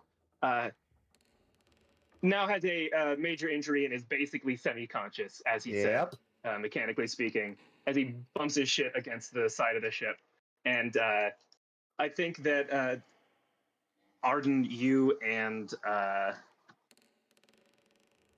our first mate and Vio, all three of you reach out. Vio not actually being able to do much, but is like on Cantoni's shoulders, basically.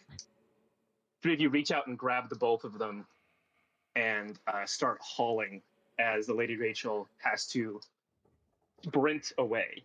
I'm actually just going to do a roll for that. And it's the first time I have rolled a 6 or a 5 all session. Well, don't forget your minus 1 because of Vermin. Well, this is a good I thing get- for I get us. to dis- Yeah. No, this is a good thing of your ship zips away. Looking back, you can probably see the first mate of the Birmingham and those with rifles do try and like turn and fire, maybe futilely. Several of the crew of the Birmingham who are holding off the rebellion quizzically look over like their barriers as they've left and they're getting onto the Decadence. And I'd like to know from the man who made it, what does this bomb look like when it goes off? It's just a big explosion.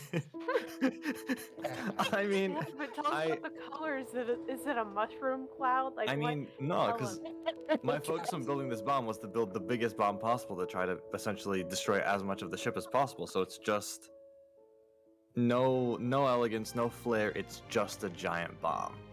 Okay.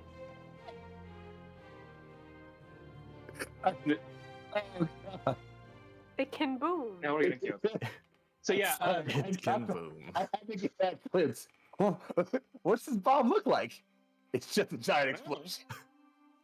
so then if you let me flavor this, the materials you've used for this are magical. They're not chemical. It's not really fire. It is almost raw force, as the pent-up magical energy that is charged in this releases. It has a color not unlike the Aether Sea itself. It is violet and white and in some places a darker purple of this massive cloud that simply almost replaces the Birmingham, at least the middle 2/3 of it. It's actually almost immediately after the explosion that, like visually, that you feel it rocking into your ship. There's not a sound as much as the impression of no sound, as this wave of air basically deafens all of you for a moment. And then suddenly the Birmingham and most of the mountain around it is gone. Just erased. Cleanly, even, in a sphere. What I'd like to have quickly is a roll from Reese to get his ship up off the ground, and a roll from someone on the Lady Rachel, probably Arden, just one more, to sort of keep yourself stable. Both of you have a +3 to this in place of a skill, so just pick a stat, add 3 to it. Nice. So both of you are on pretty good ships. Uh-oh. Uh-oh. 4, 8, 12. Alright, so the roll itself is 3 straight 2s. So, fun. Then I wanted to add my roll power to this again, which is another 2, so that's gonna bring it to 8. May as well spend the That's points. 11. These are my last points. Yep. So you can got get it to a comedic 14. success. Yep. Yeah. But what'd you get, Reese? Got an 18. All right. Yeah. So I think the Lady Rachel being a smaller ship is rattled. Arden, you mostly keep everyone together through sheer force of will, just emotionally. You tamp down fear and panic and increase confidence and I don't know, camaraderie is almost its own emotion of togetherness as you, with the crew, but also with your magic, hold things together. As the,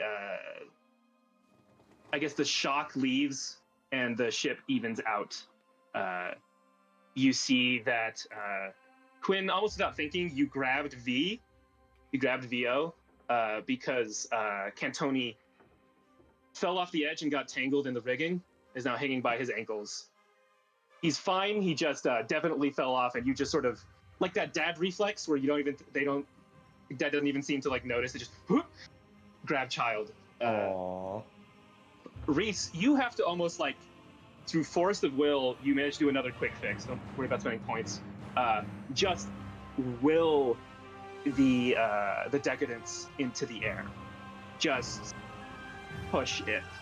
And nearly collapse, honestly, from the effort, as it looks like you are extremely close to being completely out of points. So you manage to get it up out of the air as this rocks. There's rubble, not really from like the bits inside the explosion, but the stuff around it that has fallen. The front nose of the Birmingham has landed basically where your ship was a second ago, and just scattered across the ground. And again, in that moment after the shock, I think from your position closer to the ground, you see a violet wave approaching from the coast as the edge of the continent has finally reached the ocean. At first it looks like a mist, and then it's like a fog, and then it's like a wall. I don't know if any of you have seen a sandstorm in real life, but it's not exactly dissimilar of just a wall running at you. It's beautiful, almost. And you watch as the continent slowly goes beneath the ocean. It takes almost hours for the peaks to your far to the east of you to fully disappear. But once it does, you realize that, yeah, it wasn't a wave that came over you, it was the ground receding below you. And you are left in the stillness of the ocean.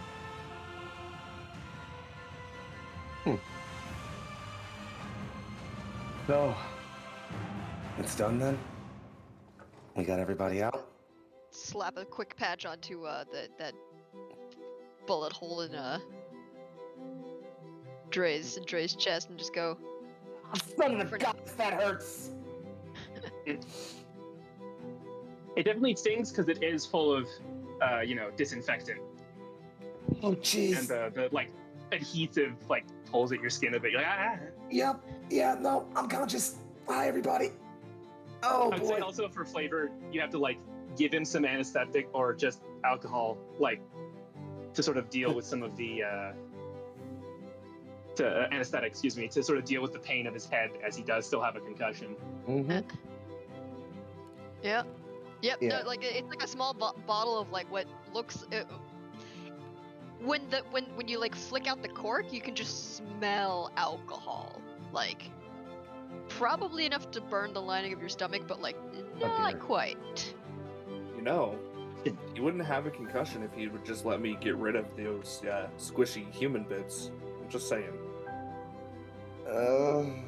Reese, I'll still shoot you.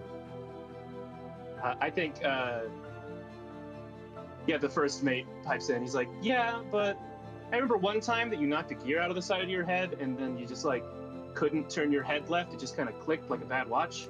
I'm just saying, Reese. Couldn't turn my head left, but I didn't have a concussion. Trade offer?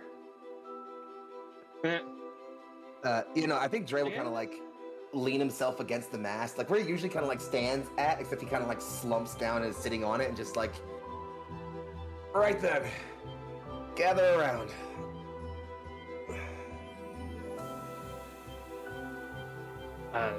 I think the two massive ships you have sort of moved together, and you've tied them together to make one larger platform, and Lady Rachel just sort of attached to the side of it as you start the logistics of, I guess, organizing and getting people together. And it's in this quiet moment that, you can all gather together easily. About that, can I fuse the ships together? We can talk about that later. I'd like to have this moment first real quick. Yeah. Just... I think the first thing Dre does is like, as the crew gathers, before everyone like sits in, the moment he sees Arden, he does like offer like a very somber nod, and just like I'm proud of you. I don't know what you're talking about. Yes, I finally got the approval of a father figure. Oh my god. Hey, Yeah, can you lighten up a little? Just somebody to keep this sort of steps next to Arden is like, yes, that was very impressive. all of you. I need a Fine work.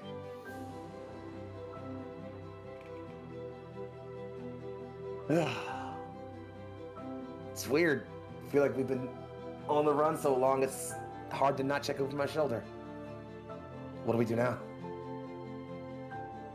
I mean, something tells me we're technically still on the run. I don't want to kill the moment, but didn't he have brothers and sisters?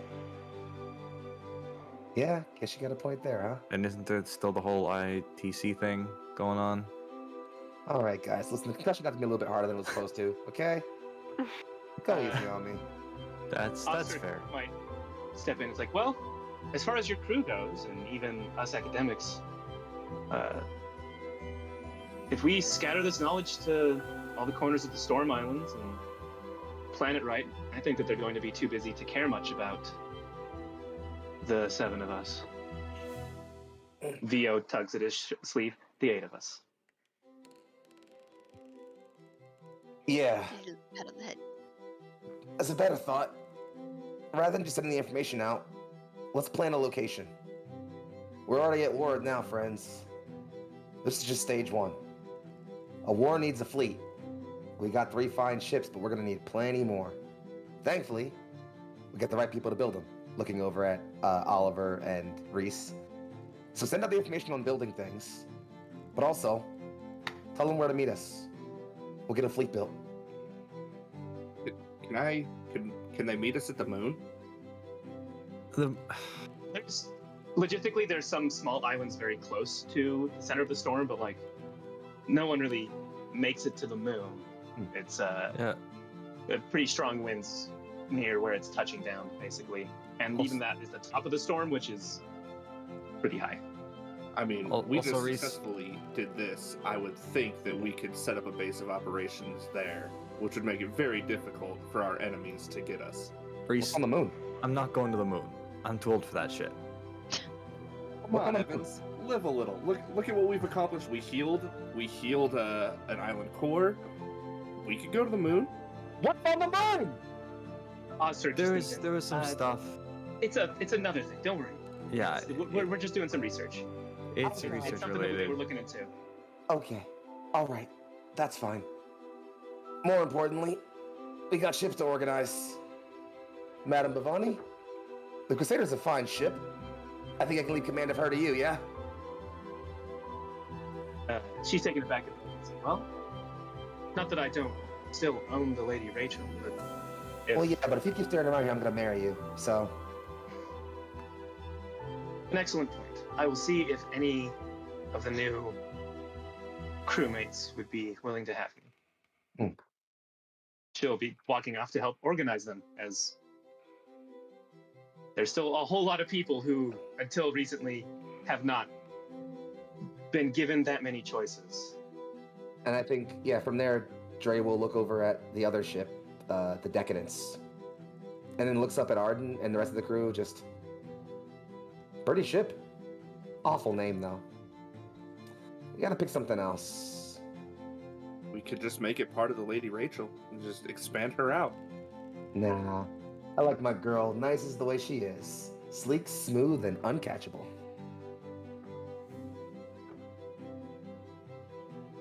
Oh, I can still make it sleek, smooth, and uncatchable. I'm just saying. Nah, you know, I think we... Hey, Eyes. How about you name it? Ooh, I don't know if I've ever been good at anything like that, but Top of your head. Usually works best. how about the little fish?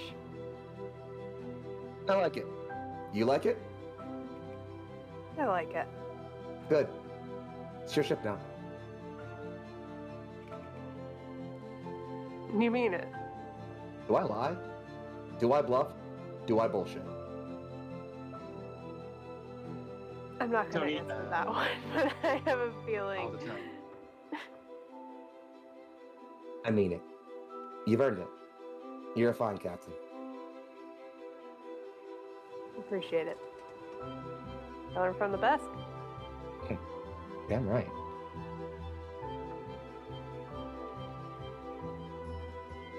I'd like to get space for the other three who haven't really done as much here. If there's something else you'd like to do, otherwise I have a sort of closing bit. If you're looking to build a fleet, I think funds might be in order. Got something in mind? I might have a lead to get some if you're willing to spread that information just a little bit more. We'll need what we need, and you're a powerful asset. I might not get you yet, but you've been useful. Whatever you need. I'll go with Bhavani for a little bit. I think we have, and maybe Ozturk if you want to come too. I think we might have a place we can make a deal and return with funds to the set location. I guess He I'll... said his team. That's what that was. That was his team. Yeah.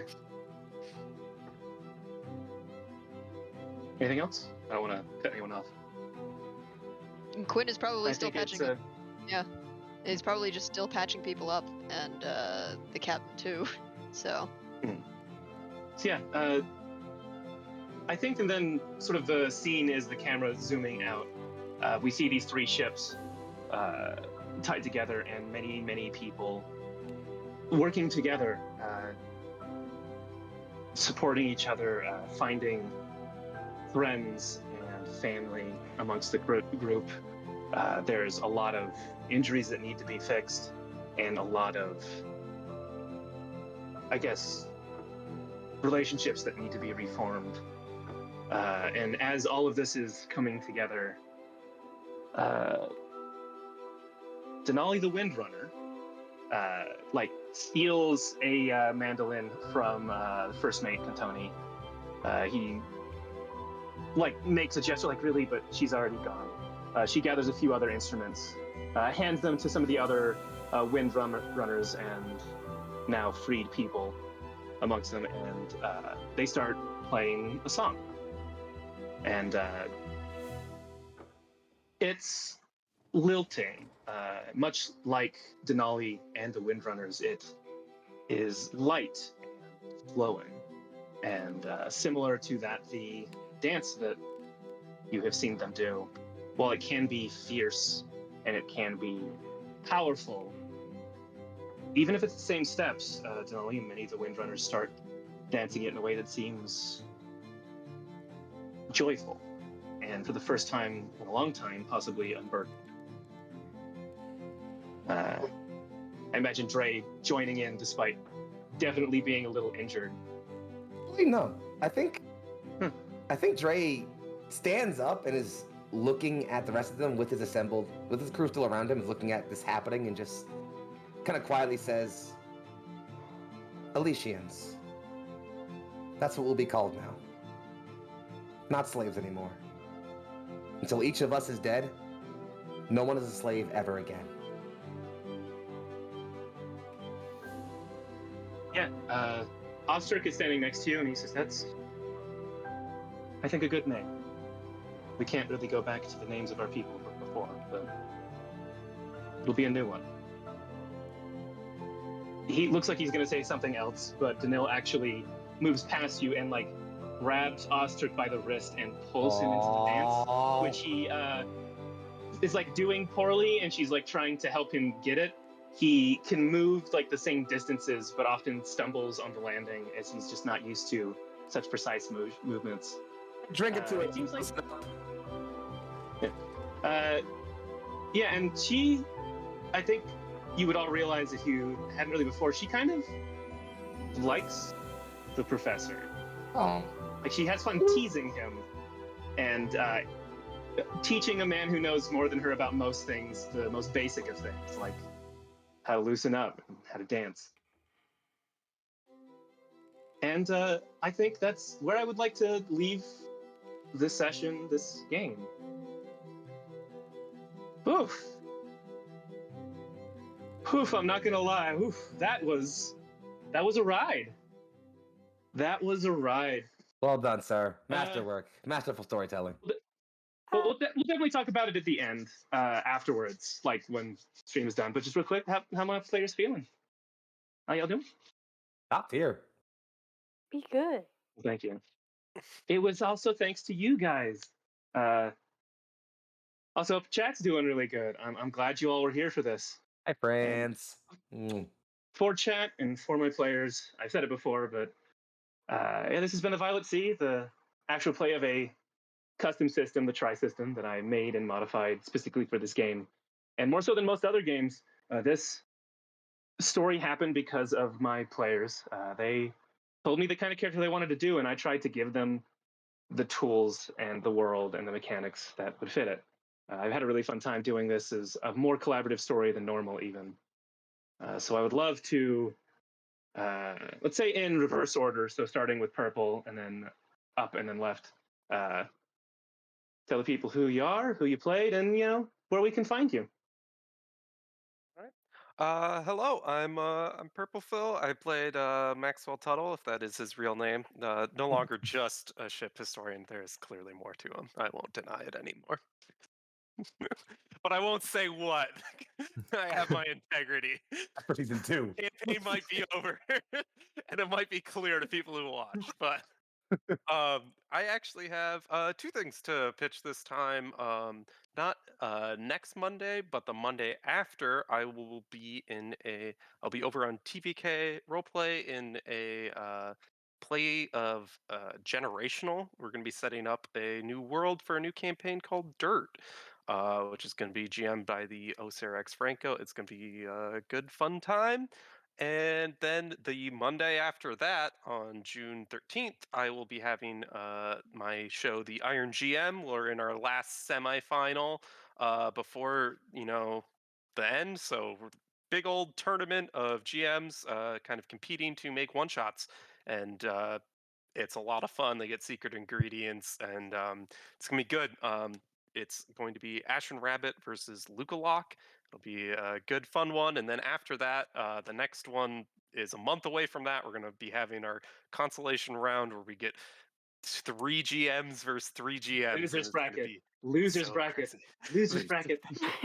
Honestly, low key, Hey, no, superior bracket. If we're gonna be honest, it's gonna I'm be for amazing. that. Like, It's I don't know it's if you all gonna follow fighting games, but it's always the better bracket because everyone's like, well, fuck it, let's do something crazy. hey, like let's get nutty. There's Like, nothing to lose at this point. right? Yeah, Fuck it. yeah, Like, definitely just yeah. time for fun. Well, yeah, and it's got to be crazy because you guys could be working together this time instead of just one versus one. So I'm really excited to see how it Mhm. works when 3 people work together to make one thing. So, yeah, that's all I have. So too many things already. I'll move on up Mm. to Lucian.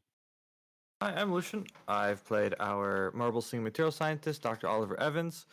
I got nothing going on, to be perfectly honest. You'll see me here again next time I'm in Yet. something, which is remains to be seen when that'll be. But yeah, I'll pass it on up to Sir Heck. Hey, Are you everybody. gonna plug your social media? Anyways. Oh, Social okay. media. Hey, everybody. It's me, Sir Heckalot. I have been Arden Clark, the ether biologist, new captain, I guess. That's a thing. Yeah. You can find me on all of the social medias at Sir Heckalot. It's the best way to figure out where I'm going to be next, quite honestly. In terms of the TTRPG space, I'll tell you for the next week or so, though. On Tuesday and Thursday, you can find me on TPK Roleplay for our module week stuff, Odyssey of the Dragonlords and Tyranny of Dragons, respectively. Then on the 4th, so next week, you can find me on the Hype Goblins channel for a Numenera campaign that will be running every Saturday forward for like 15 weeks. That's where I'm going to be. So be ready. It's going to be so cool. Like Wowza. sci-fi, like fantasy futuristic setting. It's going to be so cool. I'm very very excited.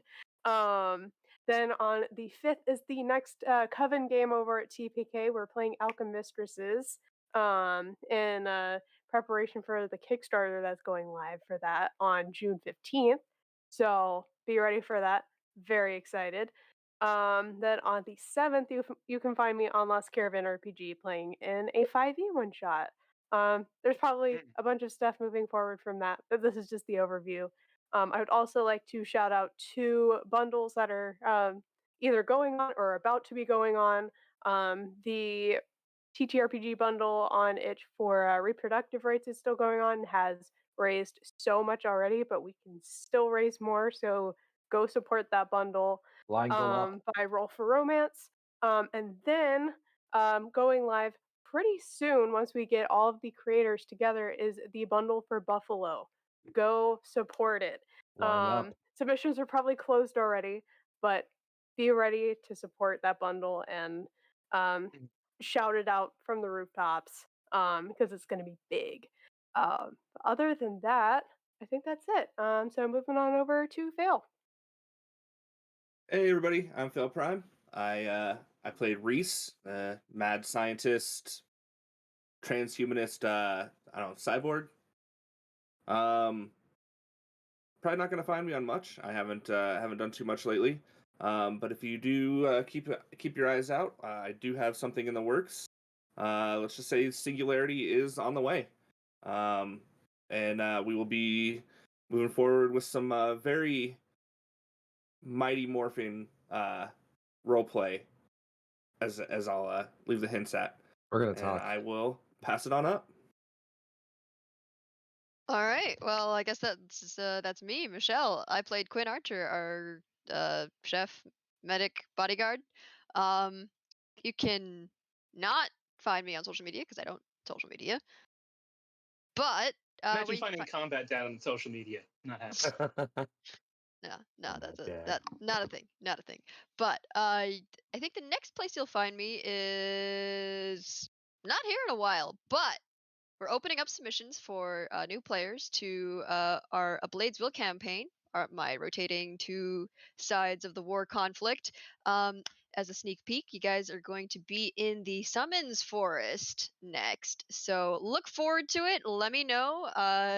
Shoot me some ideas on what summons you guys want to see, because this is your chance to perhaps recruit. And I'll pass it on up to Foxy. Hey kids, how you doing? I'm Young Foxy, aka Big Foxy, also known as your favorite fox. You can find me on the Twitter sphere at Foxy Eternal. It's FOXXII. Eternal spelled the way it normally is. I don't go on right wingers. I slay fascists. I have a great time doing it. Beyond that, the next place you'll see me is here on this channel again in like an hour and a half as part of a Frozen Rain, our Lancer campaign. And then after that, you'll see me here on this channel again tomorrow for Tiebreaker All Black Everything. And then you won't see me, but I'll be recording over on Classical Cloudhouse channel. We Could Be Heroes, our mask campaign, all kinds of great things are happening there. Lots of other new content coming here in the Alliance Roleplay that I'm going to be a part of, as well as other things yeah, you're going to see everyone here at this table on this channel again sometime soon. As Crib Director, I promise that. It's only a matter of time. But what I will offer as a plug that I think will be exciting to know is that, as mentioned already by Heck, the bundle for Buffalo is going live very, very soon. We've been in talks with the creators of the bundle and other people here. Here in the Alliance Roleplay, we're going to offer a special promotion. The bundle itself is $5, but also pay what you will, $5 minimum. Any person who pays $10 or more for their bundle for Buffalo, send us a confirmation of your thing, and we will get a list of those people. When that list is done, we will publish that list to the community, and we will make sure that someone gifts you a gift sub for 3 months to Neon Lights Roleplay. So if you want to throw in a little extra sauce with your bundle of like $900 plus worth of games, you can get 3 free months of hanging out with us over on Discord and in this community as a sub. So throw in $10, support the people who lost their lives tragically and their families in Buffalo and other people. The world's rough, and we're doing everything that we can here, but we just want to make sure we offer a space for people to celebrate, enjoy, relax, and when they can, heal. This campaign's been that for me, so I'm going to pass it back over to our Lorist and say thank you all for a joyous campaign experience. Yeah, well, yeah. Hi, Twitch. My name's Tate Washburn. I have been the Lorist, the creator of the Tri System, and I've just had a really great time. It's been real good. You can find me at kinda_writing on Twitter. You can find me at Tate the Terrific on itch, even though I don't have much going on there yet. What you really should do is follow this channel's Twitter, Neon Lights Our Play, where we announce all the cool stuff we're doing. We also have a Discord that you should definitely join if you want to be part of the already mentioned Naruto campaign or future stuff. We also meet a bunch, we hang out, we sometimes watch shows together. It's a good time. It's where all the good memes go, honestly. The Twitter's funny because funnier people than me are running it, but the Discord is where the good stuff goes. Yes, maybe the Tri System soon, honestly. Honestly, let's get there. It'll get there. I'm working on it. We'll get there. Yeah. You'll find me next on we have a Vampire the Masquerade game coming up on the 6th, don't we? Oh, we sure fucking do. Holy shit. That's the next thing I'm in. You'll see me there on the 6th.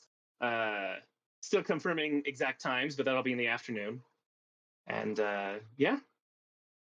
I've had a wonderful time with y'all, with all my players, with everybody else. I think we definitely have a target or two. Do we want to do Arc Dragon? Arc?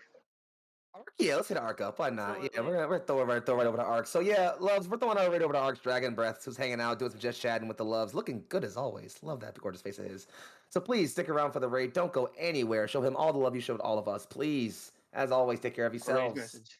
Each other. I don't know. Message. We don't need raid message. We just fucking do that. We just send the love. Send the fucking love. Fuck a message. Send some love. Send some raid love. God damn it. That's all we got out of here. We've been the Alex Roleplay. This has been the Violet Sea. You've all been incredible. That's usually my outro. Tate, any last words? Nah. I love you all. Thanks for sticking with us. Mwah. Take care of yourselves. All right. Bye, babies. Bye-bye. Bye-bye now. Bye-bye. Bye-bye. Bye-bye now. Bye-bye. Bye-bye now. Free to do the thing. It's free. It's free. Bye now. It's free. It's free. It's free. It's free. It's free. Bye now. Bye. It's free. I It's can free. only smile for so long. It's Bye-bye. free.